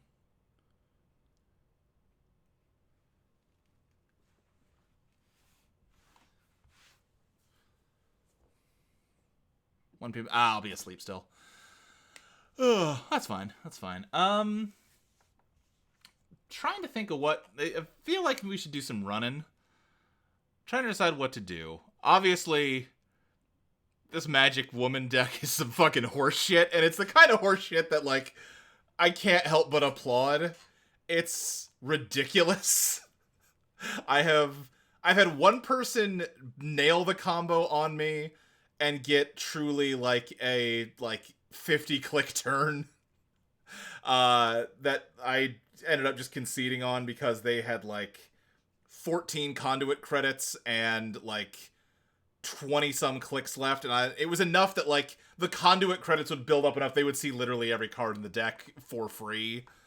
So it was like, well, I can see it. Then I've had the other game I played against it, someone just goofed the combo and like spun out, and at that point like they threw all their resources into pulling the combo off that turn, and it was, pretty much a dead game at that point. But the version that like kicked my ass is actually not exactly this list. They included Monkey Wrench, which really threw me for a loop because that drags down -2. Yeah, gives -2 strength to what it's hosted on. I was playing this Ob deck, and they I had a Biowak on R&D, so I was like, I don't care what stupid bullshit you're doing, that's gonna tax you out. But Monkey Wrench brings Biowak down to 4 strength, and Cyber Trooper Talut brings Euler up to 4 strength, which means that they're breaking Biowak for free every single run. And I was just like, well, at this point, I'm just gonna kind of pull my hands away from my mouse, and I'm just gonna let you have fun. You've earned this. Play a game of solitaire real quick. It's the kind of thing, it's so ridiculous. If I had to fight this over and over and over again, I would be so fucking sick of it. Not even necessarily because of the power level of it, but because of how long the combo takes to execute. But seeing someone do it once, I'm just like, yeah, you go for it, buddy. Rock on. What events is Scaling Bear and a Glacier Agenda Suite, and even then, yeah, all you can do is build enough. The game against us that I won, I was able to, like, even with all the bullshit they had down, I was still taxing them for 2 credits every run.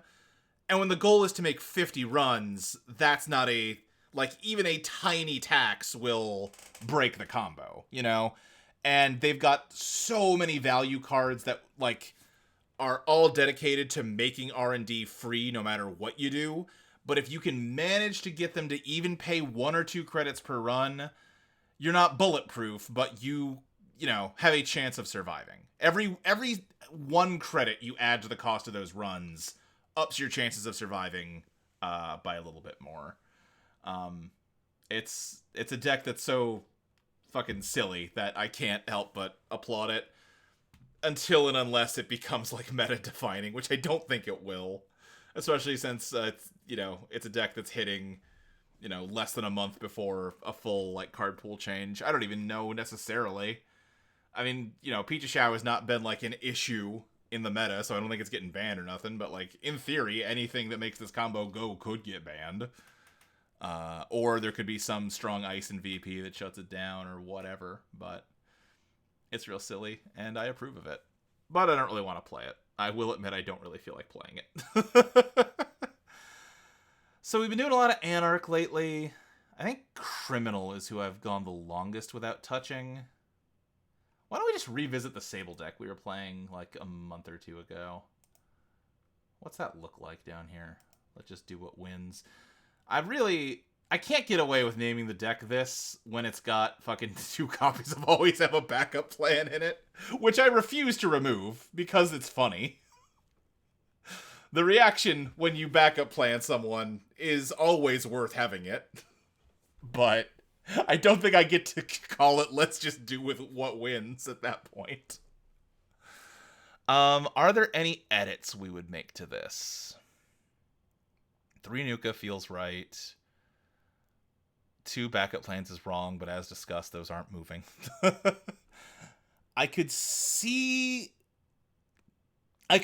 If we had something else we really wanted to squeeze in here, I could be talked into dropping down to 2 pinholes, but like, pinholes pretty much never not useful, right? 2 Chesvas, right? 2 cups feels good. That's another one where like I could get talked into going down to 1 cup, but why? They're good.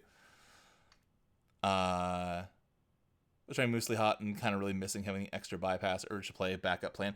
I think backup plan is an underrated card. I really do. It's not the best bypass card they've ever made, right? But we don't have Inside Job anymore. And Estebrado only works on centrals.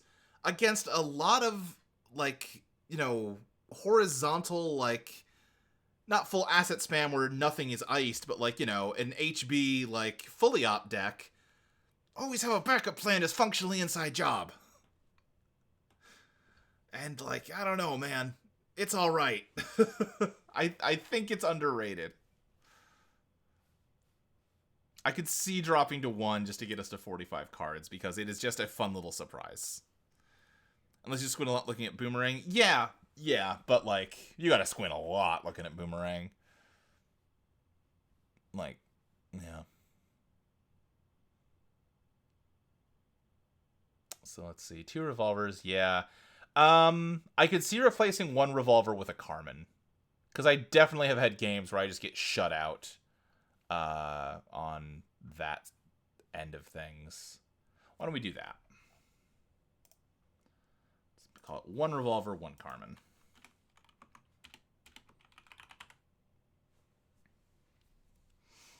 And then we got 2 Boomerangs, 2 Hermes, 3 Class Acts, 2 Open Markets, which are pretty much only for Class Act, although Nuka, 2. 2 Twinnings, a Mystic Miami. Do we want to squeeze a Debbie in here?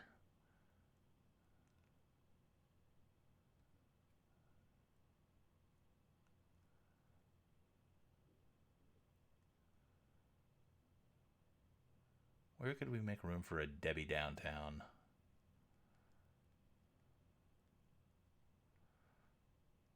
We just talked about how you could cut out a backup plan, but that would cut an event down. On Debbie? We're not feeling Debbie?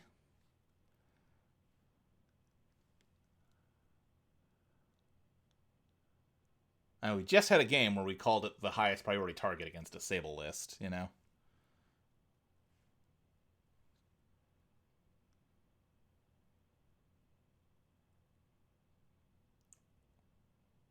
Especially when we only have 1 Mystic Miami.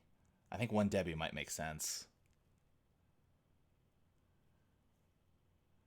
Don't take your gut feelings for good advice. Fair enough. I'm gonna say, yeah, let's make room for 1 Debbie downtown. And what do we cut to make room for it? And do we really want, like, we're Sable. We want to go fast. We might want to trim this to an even 45. As much as I tend to be like, hey, listen. You're not gonna die if you have 46 cards in your deck. But, you know, if the 46th card is good, then, like, you're not mad when you draw it, right?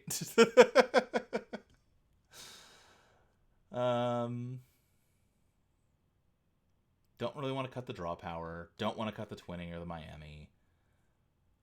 I could be talked into dropping an open market, because if you draw it in the wrong order, it's just very slow drip econ. I find the breaker is always the fear. Yeah, totally. But when you've got, 2 of each breaker and 2 boomerangs, I'm not that scared of that. Especially when we have a pretty fair amount of draw power between the Class Axe and Nukas. I think let's drop an open market. And then do we cut one more card, or do we call this fine? Open market, well, here's the thing, though. We did just put another thing that open market can be used on. But at the same time, as a twinning support piece, Debbie kind of takes the place here, right? I think we're fine to cut an open market. It sucks really bad to draw an open market late game.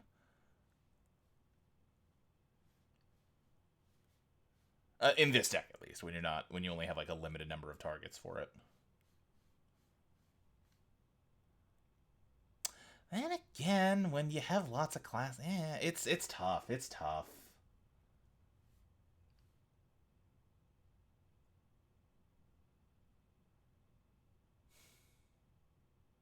There's games where I don't want to draw a second open market, and there's games where second open market saves you so much money. Yeah, all right, let's cut a backup plan. All right, we have one in there for flavor. We're still we've got our little we've graded our chocolate bar into our pot of chili for a little extra depth of flavor. We don't need 2 chocolate bars in the chili, I guess. It'll come in at just the right time, I believe. Yeah, I mean, that's... As we've said, it's not called sometimes have a backup plan. You gotta have it at the right time. You just draw it when you need it. That's all. That is the other thing, is that it is a dead card in your hand. You kind of want it to close out the game when they think they've got a remote that you can't touch, and then backup plan. That is the ideal use of it.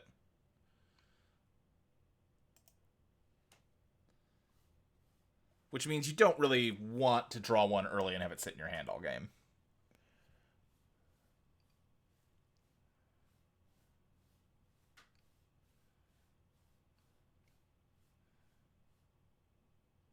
And that is where it's definitely worse than Inside Job, right? Because Inside Job, you can just kind of what's the word I'm looking for? Recklessly just fire it off. It costs nothing, right? Backup plan, you gotta be ready to tank the first ice for it to matter. Or tank whatever ice you want to use it on, right?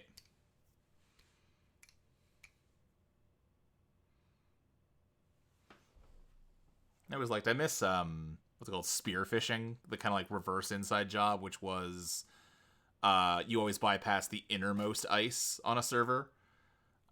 So, if it's a 1 ice server, it's the exact same thing as Inside Job, but it's kind of funky that way. It's definitely worse than Inside Job, because usually the first ice is going to be fuck, I gotta get something down to defend this, and the later ice is going to be the tougher stuff that you put down when you had the money to res and all that. But it was a neat thing. You can see why Inside Job had to leave without a near print. Yeah, it's tough because playing Netrunner in 2014, Inside Job and Account Siphon were the 2 criminal cards. That's what criminal is Inside Job and Account Siphon, right? And we have a version of Account Siphon still around, and we kind of have a version of Inside Job still around, but not really. I wonder if you could near print it instead of... backup plan is fun because it's a weird restriction, but, obviously, as much as I'm kind of sticking up for it, it's got really severe drawbacks. It's not as universally playable as an Inside Job. I wonder if you could justify Inside Job by just upping the credit cost of it, It costs, 2 to play? What if it costs 3 or maybe even 4? If it becomes like the knockout punch card, right, and not the thing I'm just gonna smack you in the face with over and over.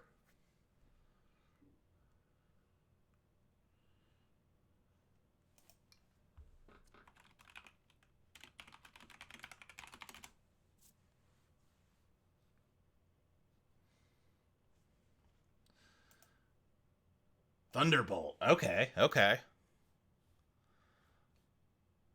When they're like, any requests, and I said no, I'm like, okay, so you're just gonna play like the most meta thing you've got. That's fine, no big deal. I'm playing Sable. I've got no room to complain. So I'm kind of excited, like, oh no, you're getting silly with it. Hell yeah. Thunderbolts is one of those IDs where I'm like, every time I look at it, I'm like, this is cool. I like it in theory, but every time I try to use it, it just doesn't work the way it does in my heart. I think let's run.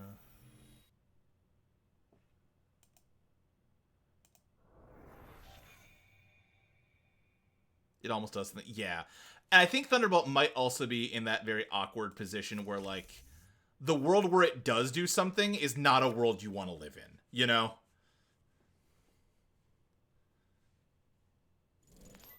Like, the cards that would support Thunderbolt to make it nasty might make it too nasty.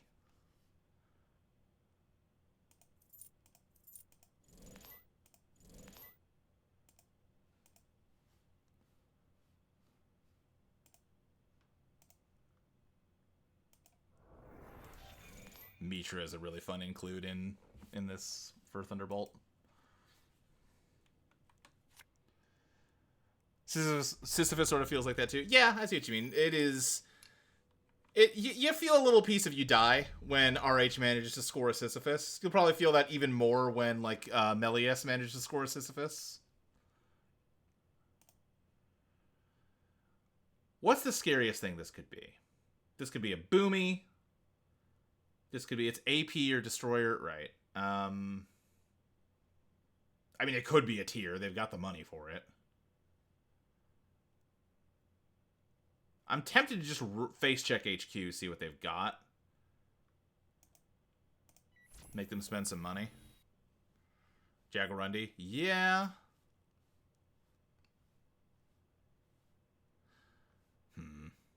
I'm gonna resist my urge to just run into them with my noggin. And let's just do some setting up. Yeah, I don't really want to face check a tier. And like the odds of it being tier relatively low, but they kind of just win the game if I face check a tier. Okay. Can pinhole something over there.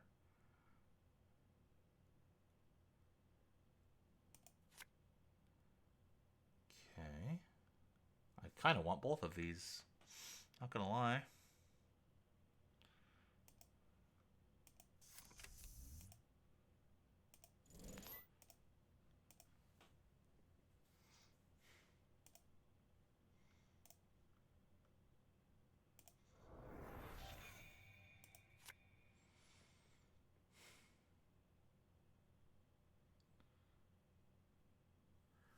They're just setting up over there.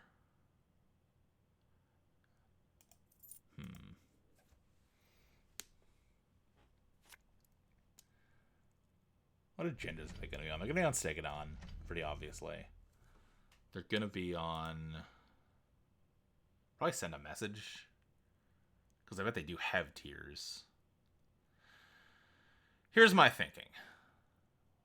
What if we Bravado Server 3, and then assuming it's not out of our hand, we transfer HQ? Let's draw first.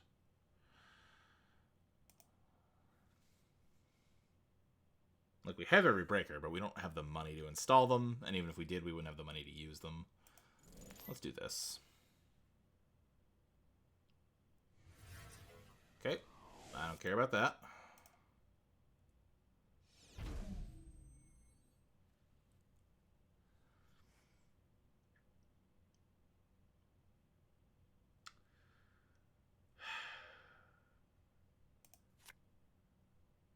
I feel like I am facing this challenge with imperfect courage, and it's going to destroy me. I'm Dale Cooper entering the Black Lodge right now, and my soul's not ready for it.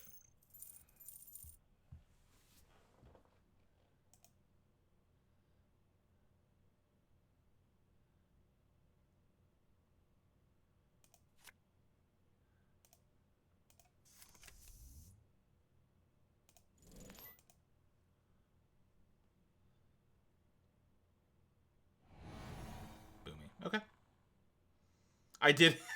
I reflexively like, ah, shit, there goes my boomerang because they're gonna Leo it. Right? No, different. Not. Nope. Break 2 subs. Am I willing to trash something here? I could trash the open market. Yeah, I'll trash the open market. I don't want core damage, and I don't want to end the run.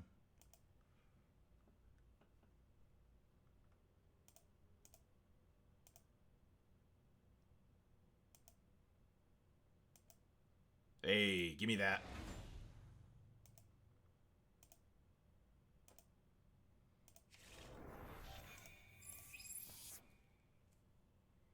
Oh, I could have clicked through one. You're right about that. I forgot that was an option. I think I'm happy with what I did. I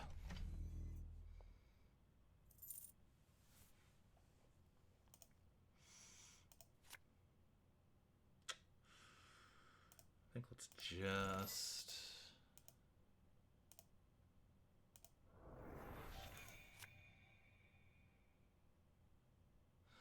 There's a Mitra over here. No question about it. So slapping down like Shibboleth to run that Fly Swatter is pointless.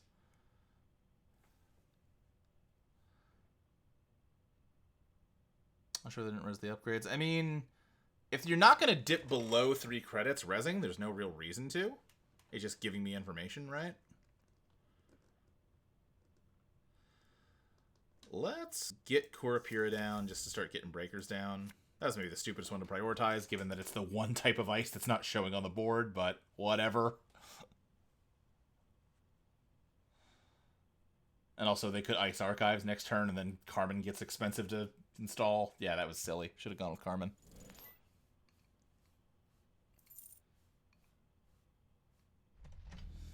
Never punished, though.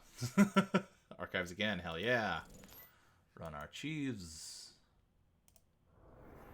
Install Carmen for cheap. I would love to see a twinning and a way to charge it.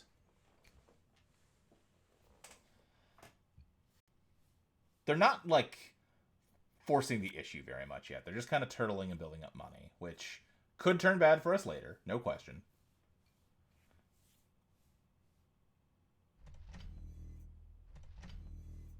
Like, that looks like it might be them finally starting to try to score.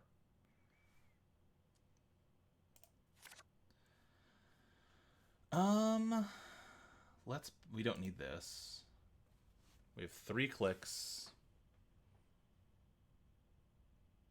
So if we install Leech, Shibboleth, Transfer, and then we use the Sable click to clear, that'll give us 8 credits to play with. Boomy costs 4, so this would have to cost more than 4 for that to be a bad idea. It's not impossible that that costs more than 4.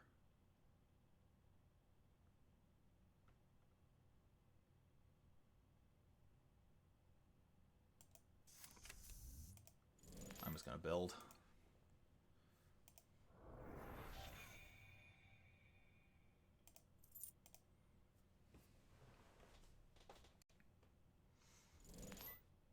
Okay. Send a message. Dig it done. That's not ideal. Let's bounce you back.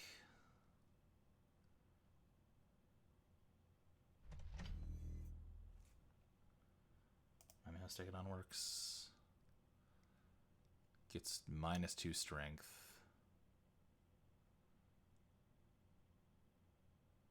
Okay. -2. That's huge. That card's wild.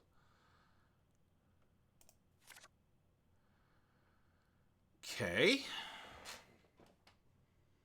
Boy, oh boy. Tricky, tricky, tricky. I think Miami goes back. And this turn, we do...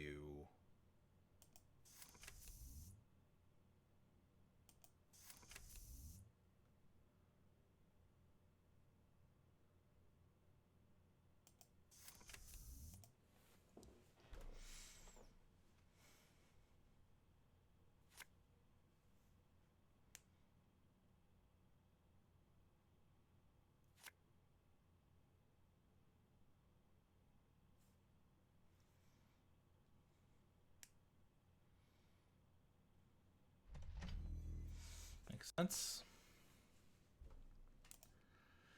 R&D.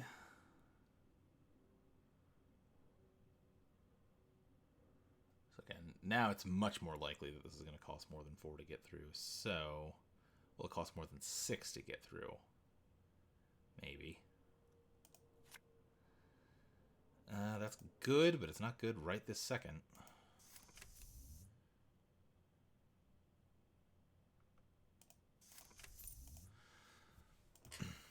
We've used all our gambles. We have 1 of those left, 2 of these left, so that's what we're hunting for right now.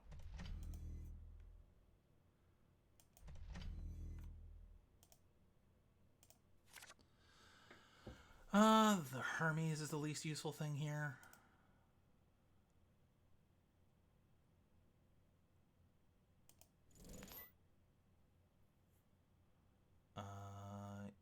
Yes? Do we? Yeah, we do. Let's see what they do. No action. Okay, that's scary. Oh, never mind. It was just the... Okay. We're doing harmonic stuff.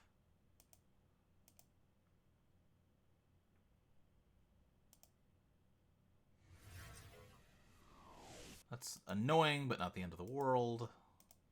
Oh, that's true. Thunder, Stegodon and Flyswatter kind of are mean to viruses, aren't they?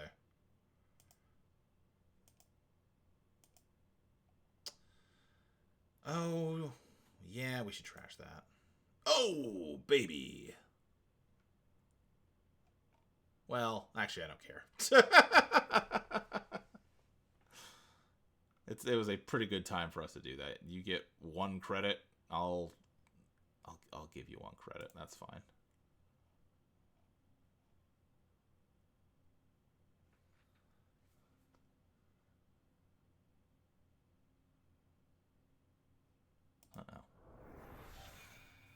Okay. And you can do that over and over. Whenever a run begins... Oh, no, once per turn. Once per turn. Okay. But...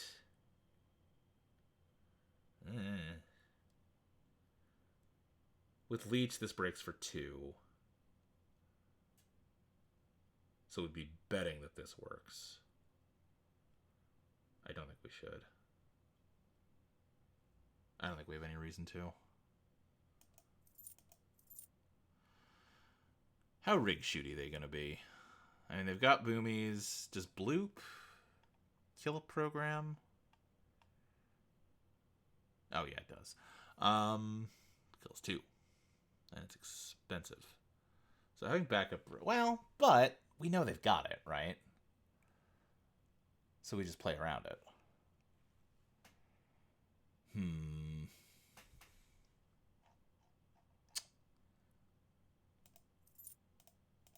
Let's drop Revolver.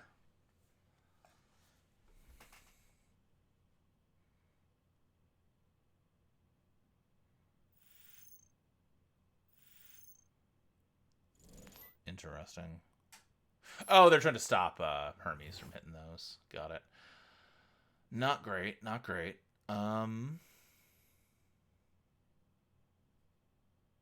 Let's... I'm worried that whatever we bounce gets put on R&D, you know? Which I guess doesn't... Yeah. That's fine. If that's true, we would just want HQ. Yeah. goes right back on HQ. That maybe signals that R&D, that HQ is heavy. Ooh, it definitely signals that thing's pricey, or I guess it just signals they're worried about us hitting it. R&D is dirt cheap to run right now. It costs 2 to get through it. Yeah, we don't even use up Chesva. Or we do use up Chesva, but yeah, I mean, there's very little reason not to do this, I think. Other than the part where, like, they have a whole thing they can do that I know about and have no reason to, like, forget. Oh, brother. That's fine. Oh, God, that's actually really pricey. I think we just let them have the $1. I'd rather give them $1 than lose 5 of mine.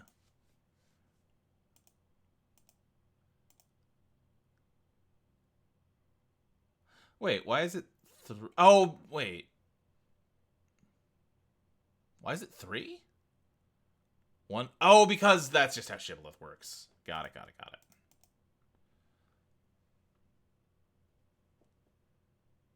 I forgot that, like, you can't just boost 1 for 1 with Shibboleth. Yep, there's who we knew was coming at some point. Okay. Then let's Hermes this.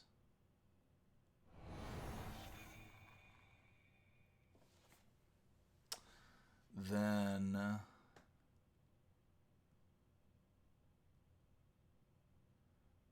thinking the best way to...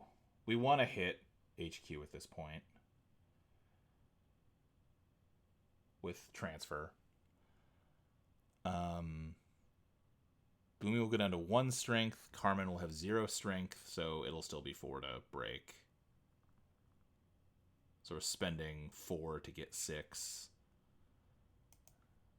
Spending 6 to get 6 when you factor in clearing the tag. But we get money from this. We get a leech counter. It's probably worth doing. Yeah. Unless, is it worth boomeranging? What do we... If we click through... Well, we haven't... Yeah, let's boomerang. Let's transfer.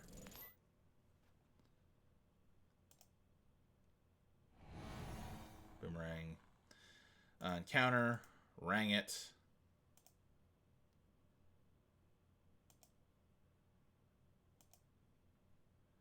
And then we let the last thing fire. We kill this class act because we've got another one to install.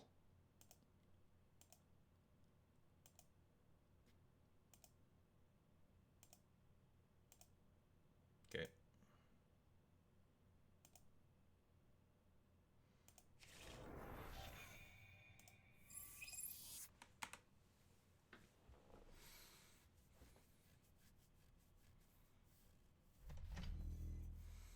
I'm guessing that's bloop. If it's not bloop, that's a Mitra that'll turn it into a bloop.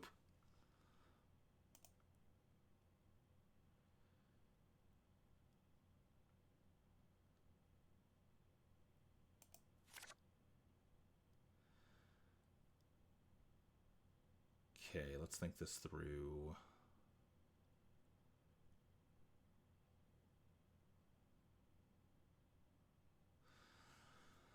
I want to use this. I don't want to run here. I'm going to eat shit if I run here. If I run here... Right.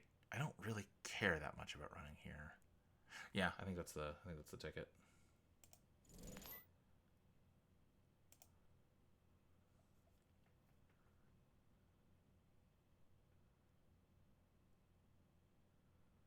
Just let them have the $1.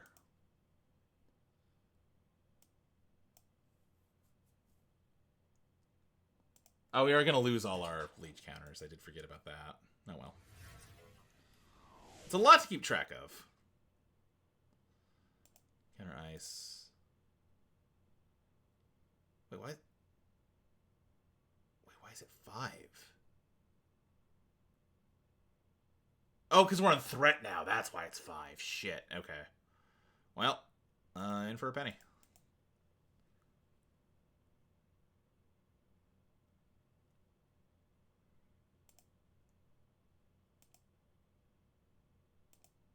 Hey.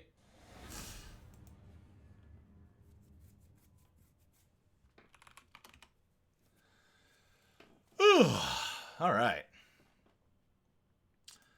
think let's do one more Sable game, and then I'm going to call it a night.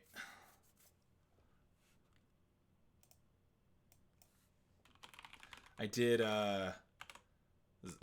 this is as good an excuse as any to maybe when I go to locals tomorrow, bring this Sable deck, because I didn't get to play in it just because the timing didn't work out for my schedule, but I bought a ticket to like the showdown in January, and I do have a cool acrylic dragon Altart of Sable now that I do want an excuse to bust out.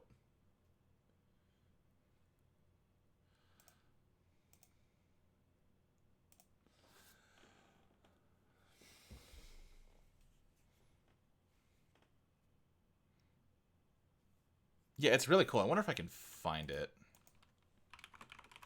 Hand of the Moon, Sable, Netrunner. I'm getting results for fucking... not seeing it immediately.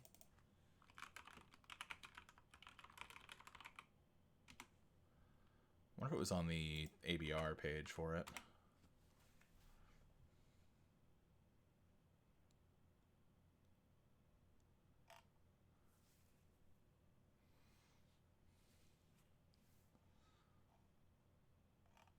A way to see past tournaments?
Is it on just netrunnercards.net maybe?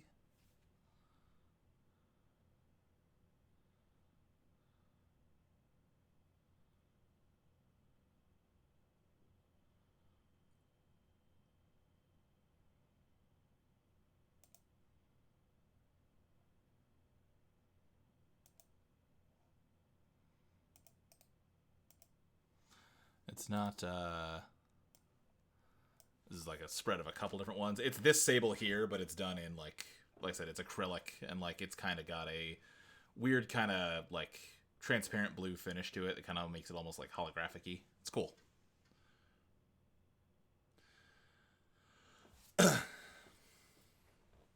Yeah, I'm glad I found it before you left. Yeah, have a good night, Melanomi. Honestly, no one seems to be jumping into a game. I might just call it. I'm tired. I slept like shit. So I might yeah, let's just jack out. Hey now. Early. And yeah, play more next week. We should, as far as I know, this will be Sunday again next week. We'll have more cool Vantage Point cards to talk about. I'm jazzed as hell for Vantage Point to hit. I feel like with Elevation, like there's cool stuff in it, but I was more interested in like what the meta like mass rotation would mean than like actual cards, because a lot of it was like filling like obvious gaps we needed to fill, right? And then Bangoon, my beloved. But Vantage Point, every card I've seen out of it, pretty much, I'm like, ooh, I want to see how people use this. This looks really cool. So I'm definitely kind of waiting with bated breath to see how we go here. But yeah, I'll see y'all next week. Hopefully Iris will be around on Sunday night, so I'm not just talking to myself, because I'm not great at talking to myself. I'm willing to admit that as a weakness. It feels awkward, and this is a thinky game, and you do just kind of sit there and quietly think sometimes. I'm gonna stop this rambling outro and go. So long, everybody. Goodbye.